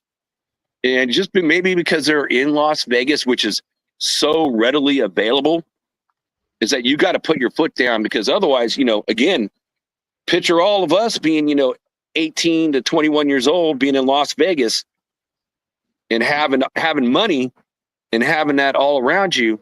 I don't have to picture it. I did it. I know what I did. Yeah. And I didn't have the money these athletes have. Yeah. Yeah, and exactly. So, but he's the one player that excites me because they are, they are a little limited on the defensive end front. I mentioned Snowden. We don't know about, how they're going to use Tyree Wilson. They did draft, that one kid at Tonka Henway. He's kind of a tweener from, a defensive tackle to a defensive end. But I think he's like one player. If he makes the roster, I see him definitely starting off on special teams 100%. Nothing more than that, that's for sure. I think he needs to grow. He needs to get better skills. But he's the one player. And again, so one of the questions I've asked you guys so far, it's about needs or depth. So the guys that I just mentioned, their needs. Mello. I mean, we need a nickel cornerback. Yeah, I think we do too. We have a competition for nickel cornerback as well. Jalen Walker. We need an outside linebacker. And then in Jaw, it's like, well, we do need a backup defensive end, which we really didn't touch on at all in the draft. So what do you think? Do you think? Go back to Tyree because he was such a coveted guy coming out. Like, what do you think about him? Like, what do you think? Like, he's going into year 3, right? This will be his third season. He kind of reminds me of Cleveland Farrell, Part 2. I mean, when he was coming out, I mean, the guy is huge. I mean, he's a mammoth of a man, massive, super strong. And, his thing is he's got a bull rush, and they said he's athletic, but I don't know. I just don't see it. I don't see the athleticism with him. He's slow. When I'm watching, him play, and you snap the ball, and all the offensive linemen, all the other defensive linemen are getting off the ball, and his hand's still on the ground. So when you're giving up that precious time, it's going to make it difficult to be effective. So, kind of reminds me the Chargers drafted last year, Justin Eboigbe, DN out of Alabama, who had like neck injury stuff, massive. I think he was like 6'4" or whatever. What they did is they hinted at it is he put on 20 pounds, and I think they're going to move him inside. So I'm wondering if that's something that. Oh no, that's something they've already done. Yeah, but but you got to groom him for that, right? You can't just be like, all right, it's not working out here, stunt inside. Right. Well, they did. They moved him on the inside, after Christian Wilkinson got hurt, and they did that on purpose to get some better hand play. You need to get the hands off you, and he said that helped him, but. He's a tweener too. I mean, he's kind of slow on the outside. I think he plays better on the inside, just like Cleve Farrell did. But after his contract, goes, I don't see them extending him for that fifth year. I just don't see it happen. And I think that's why they took, some of the 2 defensive linemen in this year's draft to kind of, to replace him. Now, if he can improve, he made some improvement, but the first year he was pretty much hurt the whole season. Yep.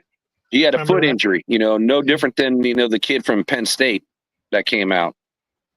So we'll see how he improves. But when you got teachers, and I just feel like Max needs that. He needs his solid partner. You know what I mean? To make Max be the Max. Well, and that's the thing. When you got a Max Crosby teaching you, and then Malcolm Coots, that year, he broke out and had, 8 sacks in 9 games? Yeah. Broke out, and then last year he got injured in preseason, so he was out. So Tyree had his chance and didn't really, step it up. They went to the free agent market, which is the guy I really wish they would have re-signed, is Chason. From the limited amount of time, 7 games? Maybe 8. He had 4 and a half, or 5 sacks. Yeah, he's good. And they didn't re-sign him. I'm like, man, that was a miss. Because I feel like he's got more talent. And Chason was a former first round. They called him a bust. And he came over here, and it's like if you get I guess you got to have the right system for each player. Yeah, bingo. I just don't know if he fits like the Patrick Graham system. Well, not every system fits every player. Like, for example, even Vic Fangio's defensive scheme, as good as it is, and it is very good, make no mistake about it, it's very good. Right. You got to have a special kind of guy to play in that kind of system, because he wants his guys to kind of play slightly back and then react in an attack. And in order to be able to have the processing power in that short time span, in order to be effective, you have to be a pretty unique individual. Like, there's not that many dudes that can elevate their game to be, in that tier. And so that's an example where you can be a great zone corner, but if you're playing in a Vic Fangio style system where you're being asked to play back, read the field, and attack in very, very quick, short order, you have to have both reactionary time, processing speed, et cetera, and be a zone guy, right? And so you're looking for a unique character set of an individual in order to play in that particular scheme. And then you have other guys like Vance Joseph that wants man-to-man. He wants man-to-man guys in the back end. He wants man-to-man in the secondary, so that he can just pummel your offense with rushers and different blitzes and that kind of stuff. So you're talking all about scheme and style. Well, guess what? A blitzing style defense is completely different from a man style or zone style defense. Absolutely. And then Wade Phillips is even more unique than that. Wade Phillips had each of his defensive linemen playing in lanes in terms of how they played. And that's an even more unique style. And again, requires different kind of discipline and gap discipline and the ability to communicate. And you almost have to have a deeper camaraderie on the team in a Wade Phillips scheme than you do in a lot of others, because you have to be willing to hand your guy off to the other guy and have everyone kind of work together and not be selfish. And I'm still trying to figure out Minter's scheme, dude. Like, because you had Fangio. Minter's, this is still new to me with what he does. But I do know you guys are speaking about man and zone. I don't think we have a cornerback on the roster capable of going man-to-man with receivers right now, which is kind of scary. And I thought they were going to grab one in the draft, and could have been like Will Johnson, who fell to the second. Yeah. But or some people are thinking Jahdae Barron was a pick potentially for the Chargers. But obviously you guys got him 2 picks before us. But yeah, we don't. Everybody's, because the Chargers, they run such a high clip of zone. Well, they don't really have cornerbacks, and who's to say last year 5th round picks who? Oh, you do have one.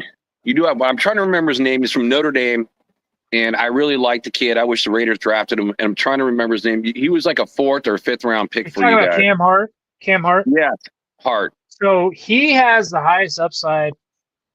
A lot of fans love him. Tarheeb still kind of took his sunshine a little earlier from Cam, but then Cam filled in. We'll see if Cam can step into that man-to-man role, but I don't know if he has that back end speed to go line up against like your Thornton, let's just say, somebody like that. I think you want to be like 10 yards off of him, or who would be like the Broncos, like premier weapon. Mims or Franklin. Mims or Franklin. Troy, dude, Jesus. Yeah. So, well, I don't think you want to be. Well, even the UDFA guy there in Davis. Yeah. So if you're talking straight line, new guy, speed, the new guy, like you're talking straight line speed, like that's a track star. Like, all right, I'm gonna knock it. I want to knock out because I'm at 10% on my iPad, so I'm gonna lose all my information here real quick. Rock and roll. So a guy that is rated as, again, going to the next guy, number 4 on my list, which is interesting. He as a tight end, the Raiders don't need a tight end, but he's rated number 3 at overall UDFAs in the way of Carter Runyon Townsend. That school's right up the road from me. Is it really? Yeah, my buddy went there. I think their mascot's a dog or something, a beagle. I'm not sure. He's 6'4", 235. So he's pretty much only a receiver. 243. They got him at. I got him at 235 on my chart here. But Ooh, it's like, good RAS score, Jack. But I mean, he's an athlete, but again, he's a receiving wide receiver.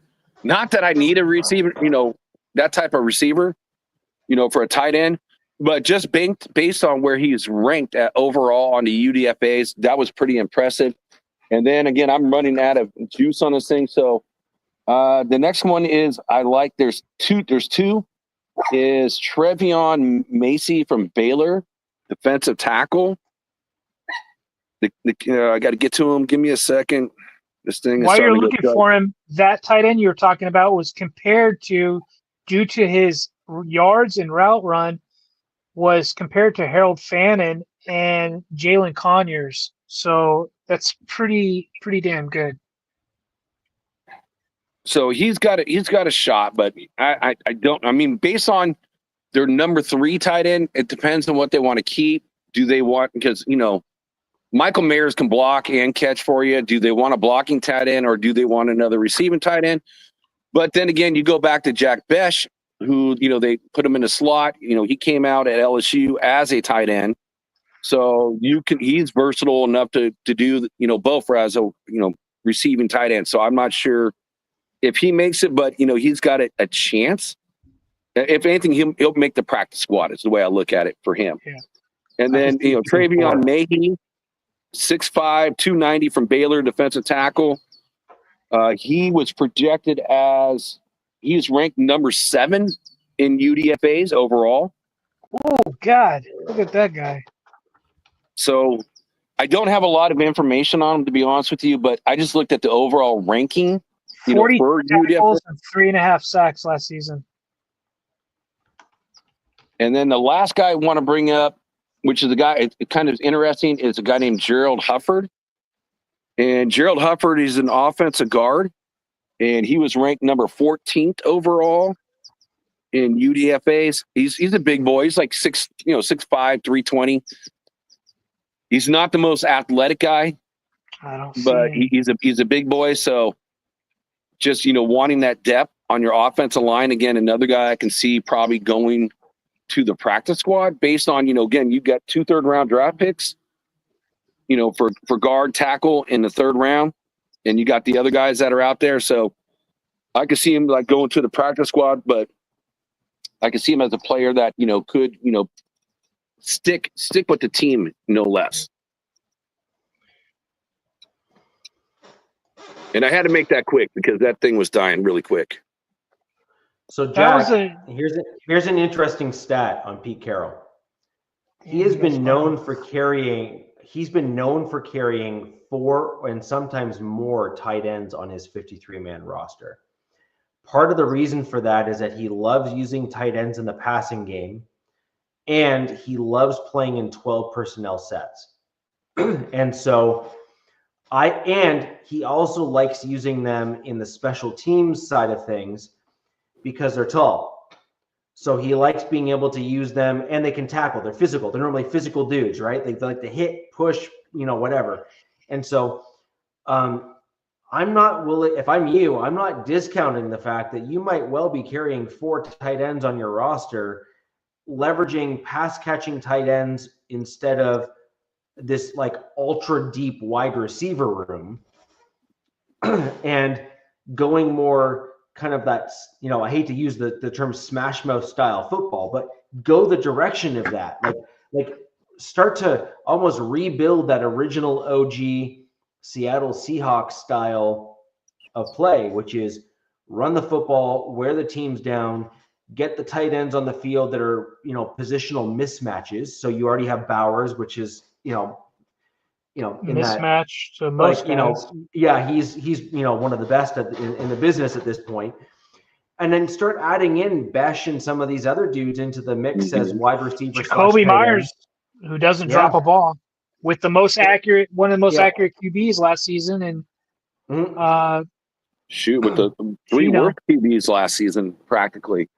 So again, Pretty the point being here is that I wouldn't discount and or ignore the fact that you could well have 4 or 5 tight ends on the roster, with 2 of them being pass catching tight ends, and then simply having a reduced wide receiver room.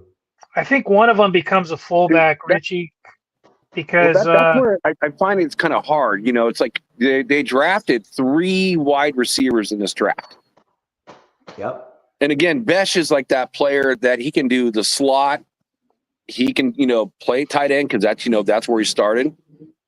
I think he's like 6'2", 6'2", 214, 215. That's why he switched over to being a receiver.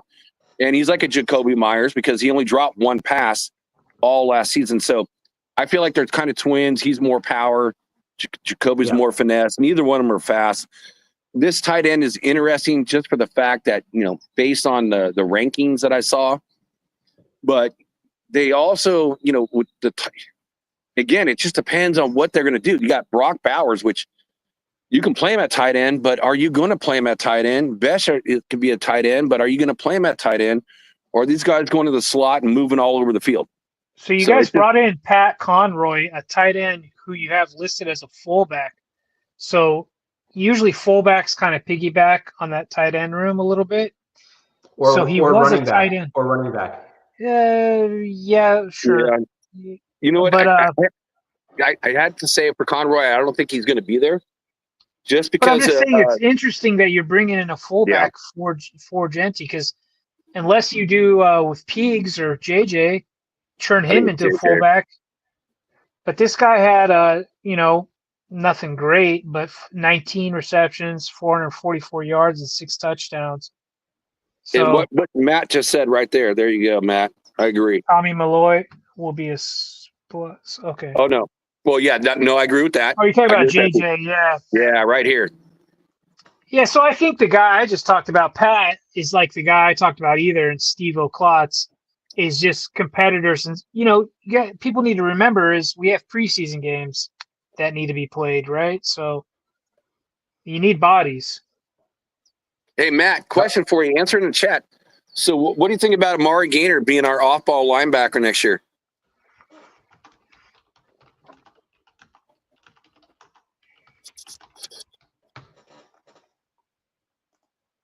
Besides Jalen Walker, there has been nothing. And I don't know if that kid that we got in the 7th round, I think he's kind of more of a middle linebacker than an off-ball. But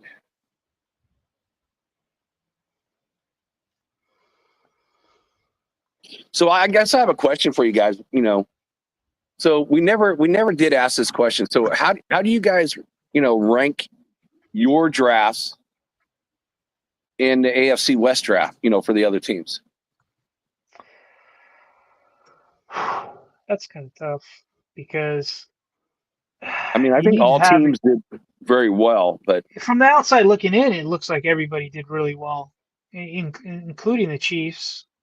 But you need to have extensive knowledge of what's on the roster. And with the Raiders, you guys tore down, and are rebuilding with a whole you're keeping your defensive scheme the same, which is good. But I'm still surprised that they let some of those guys go, right? With the Broncos, it's 3.0 essentially, but 2.0 on that offensive scheme. Obviously, they know that running game wasn't working. So they brought in a really good running back who was a lot of favorites for draft analysts.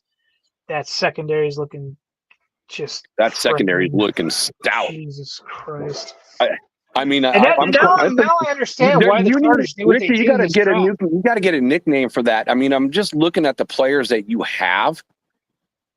I said it on the last show. I'm like, it's a no-fly zone. Yeah, it's something. But now I'm getting it because in this draft we brought in 3 pass catchers in the first 7 rounds. So they have to combat something, you know what I mean? So I heard that was the first time that the Chargers have brought in the skill players since I think 2007. Bringing I in, didn't know. like, I didn't hear I that. think five out of your 7 picks are skill players, and it hasn't been done for that long. I'm like, wow, okay. Yeah, well, you would have thought they would have stuck with the trenches theme like they did the previous year. They kind of just went more skill, like you were saying. Well, you But got to think. You brought in James as a center to help out. You got Beckham. You got 2 of the best, tackles in the game. Your offensive line is solidified. So, yeah, it just that playoff game kind of and I exposed all the watched an weaknesses, interview with man. Harbaugh. And he says he wants to. He said he woke up like at 3:30 in the morning, and he Yeah, wants to make Herbert you a Hall of watched some Famer. of that. You Yeah, saw that? yeah. He's a character, man. Yeah, he's a character. But yeah, man, this whole I I'd have to say everybody gets an A. You know what I mean? Because how could you say like, oh, that's a C grade or that's a B? I mean, look, dude, if you get my whole goal out of the drafts, I know, hang on, Rich. My whole goal is for me is you get guys that contribute day one. I wanted 3 guys out of this draft to contribute day one. So far, I think there's 4 guys that contribute day one on the 53. And to me, that's an A. So, now you're building depth, right? I can easily tell you that there were elements that I really liked in the Broncos draft, and I think that they certainly bolstered areas of the roster. The question is, did they bolster the right areas of the roster? Sure. Right? So as an example, we spoke earlier in the show, right? Which is Jaquan McMillan probably starts on 50% of most teams today. Yeah. Like right now, today. Come on down. Yeah, like most teams would be like, I'll take him. Yeah. Like right here. Thanks. Right? Like for sure. But here's the problem though. We got another guy who's now better than him on the roster. So that's fine. Like I'm not going to complain about getting a better player to make the team better, right? Like that's kind of silly to do. But the question is that the right player to bring into the roster? And I don't think so. And this is what my problem with the Denver Broncos is right now, which is our issue is that when we played really good teams, Baltimore Ravens, Buffalo Bills, and some other teams that have really solid, larger offensive lines that are strong, our defensive line, which by the way, objectively speaking, is very light in terms of their overall size and mass. We don't have the 320, 330, 340. We don't have the big bodies. We don't have the big dudes, the hog mollies, the guys that can kind of move guys off the ball. We have a very talented defensive line on the Very fast too. Now. Like they are very good. They're very quick, and there's nothing wrong with that. And I'm not even, knocking Seems like them. speed is the theme in Denver. But the problem is that you have to play against other divisions in order to win. And other divisions like the AFC North, like some of these other divisions that are built for cold weather, kind of big, strong, kind of burly, kind of move them off the ball kind of guys. They're made for winter, fall ball. They're made for the winter ball. They're made for the small ball. Yeah. They're made for that kind of stuff. The Denver Broncos are not made for that. And we got exposed. We truly did. And then when you look at the Kansas City Chiefs, when you look at the Philadelphia Eagles, when you look at the Buffalo Bills, when you look at some of these upper echelon teams, make no mistake, the Ravens, all 4 of those teams that we just listed there are all in that upper echelon of the NFL when it comes to trench play and quality of players that are on the roster. The Broncos folded pretty badly, actually, when it came to how they looked against those teams. My concern is our draft didn't really address that style of play. My concern is the Denver Broncos addressed offensive weaponry. They addressed running back. They addressed some other things, but they didn't address that kind of ultimate issue of stopping the run. It's great you got a running back, but what happens when he doesn't, or when he sees the field, he's down by another 7, or he's down by, another 10, or whatever the case may be, because you can't, you're getting knocked off the field because the other team's defensive line is bigger and more physical and you can't run the ball. And then your offensive line is getting pushed so badly off the ball that you're going 3 and out, 3 and out, 3 and out. That's my exact fear, man, because when we played Houston, their D line embarrassed us. You know, granted, we had a starter out, but it's still no excuse. They still want to run it back with the same freaking center and the same left guard, which seems like insanity to me. Yeah, I get what you're saying, Richie. It's kind of like, hey, we got exposed in these areas, and yeah, you brought in one guy, and then you brought in Andre James as a backup, slight competitor, but it's like, did you do enough, man? And Yes. I feel you because, like I was saying earlier, they went with a lot of playmakers, and Jack was kind of saying like the first time since whatever 2007, which Herbert needs his toys because that was another factor. They got exposed because Ladd McConkey was the only damn kid catching anything. So yeah, it's weird, man. I agree with you. Like, did we do the right thing? I feel the same way, but I'm like, I feel like all our teams were kind of hurting at our weapons. I mean, we talked about it during the offseason. And by the way, Nab Nam, salute, brother. Good to see you. I've done a couple shows with him. So, Nab, good to see you. Been in a lot of chats. But yeah, but I totally agree. And I think we all want that. And I feel like, my Raiders nailed it this year. Getting 2 offensive linemen in the 3rd round. So you're getting a quality picks. And you can put them at the guard positions, which is the weak spots, if they play well enough. So I feel like that can be solidified. And again, you get the weapons around and a Chip Kelly and a head coach. I think the improvement's going to be tremendous. I feel like right now, as it sits, the offense is stronger for the Raiders than their defense. No, we'll never know about the Chiefs. So I mean, I think the Chiefs made some strategic moves in the draft. I think they did some good things. I think they bolstered their team. The question is going to be the players they lost, right? The players they lost versus the amount that the other teams in their own division and around them, how much they gained, whether or not that is enough for them to overcome the difference. I think that the challenge that the Chiefs are going to continue to have in this draft and others, although their 1st round pick was very good. So let's not downplay it. But I think the problem that the Chiefs are going to have is that the other teams are starting to have other teams catch them in terms of slowly, incrementally catch them in terms of being able to push them out of the division. I think the Chargers are getting dangerously close. I think the Broncos are getting dangerously close. And I think the Raiders have made such a massive leap forward that they are after the end of this year, I think are going to start to show that, they need to be respected in that role as well. And so I think overall in the division, the Chiefs are going to have a much harder time. I think they're going to probably split with most of us this year as opposed to last year. I think that most of this division is going to be a field goal win and or some kind of a split in terms of games. I think it's going to be just like an absolute just bloodbath in terms of the way these games are going to work.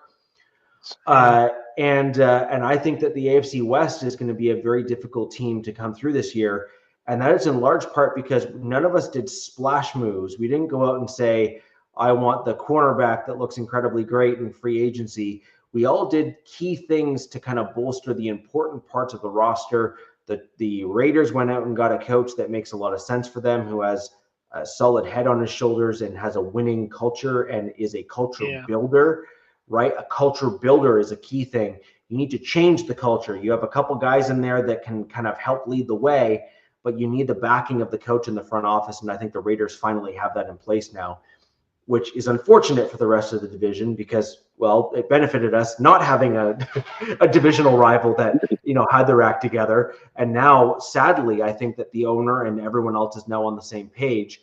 And I think that that's kind of the biggest difference between bringing in a Tom Brady versus not. I think a guy like Tom Brady, he might not be heavily involved or as heavily involved as people think, but I do think that he has enough clout within the organization where people listen when he says things and when he chooses to say things. And I just think that Tom Brady's being incredibly strategic in how he directs the organization. And we've seen where you guys are at now. I'm not going to lie, don't like it. I think it's good for you, but I don't like it. So anyways, I think as we look forward, I think we're going to have an incredibly competitive, in fact, even more competitive this year than last year in the AFC West. And I think it's fair to say that. Yeah, I don't see sweeping you guys at all this year. No, I see a lot of splits this year. Yeah. Yep. Yeah. So that's where I kind of see our division, and we're going to start pumping out a couple additional topics just so you guys are aware of what we're going to talk about next week. We'll talk with the guys, and we'll start getting out some additional topics and some things we're going to bring up for next week's show. But ladies and gentlemen, that is going to end us for the show tonight. I think it was a great show. Like I said, UDFAs, they are some of the coolest groups that you bring in the entire year, like even almost more so than the drafts, because the draft guys almost have a bit of a you have to really suck to not make the roster as a drafted player for your team for the most part. And the UDFAs have such a steep hill to climb that, you almost want at least a couple of these guys to make the roster just because, you'd love to see the underdog story win out, right? Like who doesn't like it? They cut last year. I know we're wrapping up, but we cut our 7th round pick or 6th round pick before the season started. And that was Jim Harbaugh's wide receivers in Michigan. Yeah. And so we cut a couple guys too, and UDFAs took their spots. Right? Yeah. Like this is the thing, right? Like the best guy should win, and that's what the best teams do. The best teams bring in the best players and they force them to play because they're the best players, and that's what makes your team succeed versus not, right? So I think we all want our teams to do the best they possibly can, and therefore, if your UDFA is a better player than the guy you drafted, kick the drafted player to the curb and you keep the UDFA. Every fan should want that, like for sure. Right? For sure. And so with that in mind, I think all of our teams have improved. I certainly have some slightly more critical takes from my Denver Broncos draft than I think a lot of other Broncos fans do. I'm loving our Raiders draft, though. I'm not saying the Broncos draft was bad, and I'm sure DZ isn't saying that the Chargers draft was bad, but there are some legitimate questions about whether or not you actually bolstered those areas that you were shown to be weakened last year. And then the ultimate question is, okay, well, if you didn't address it in the draft, then what are you going to do to fix it now? Right. I'm wondering if, I think that's a fair comment, right? This draft to me, like 5 seconds, this draft to me feels like picks for the future, if that makes any sense. Mm-hmm. They look like guys that are like year 2, 3, like it's just what it felt like. But yeah, man. So there are some longtime fans of the show that have kind of like expressed interest in coming on. You can DM me. We'll chat to try to make out some times to maybe have some fans come on with us, which would be kind of an interesting concept here. DZ has been a longtime fan of the show, and he's now our staple Chargers rep on the show here. So trust me when I say this show is fan-led, and we are absolutely looking forward to bringing in more fans and more folks just like you. Like, comment, share, and subscribe across all channels here, all down below in the description. Get more fans of your favorite team in here, including other people, other folks that you might know that are fans of, say, the Broncos, the Chargers, or the Chiefs. I'd love to have more folks in here that are fans of the AFC West teams. And ladies and gentlemen, until next week, where the West Side is the best side. Peace! Fast lane when I pass in the street, bag of money in the passenger seat. Simcoe's been asking for me on the road from the west to the east. Way up, I might never come down, cause the coast's racking up the flame out. So high, I might never come down, so what, this is my lifestyle. Wait a minute.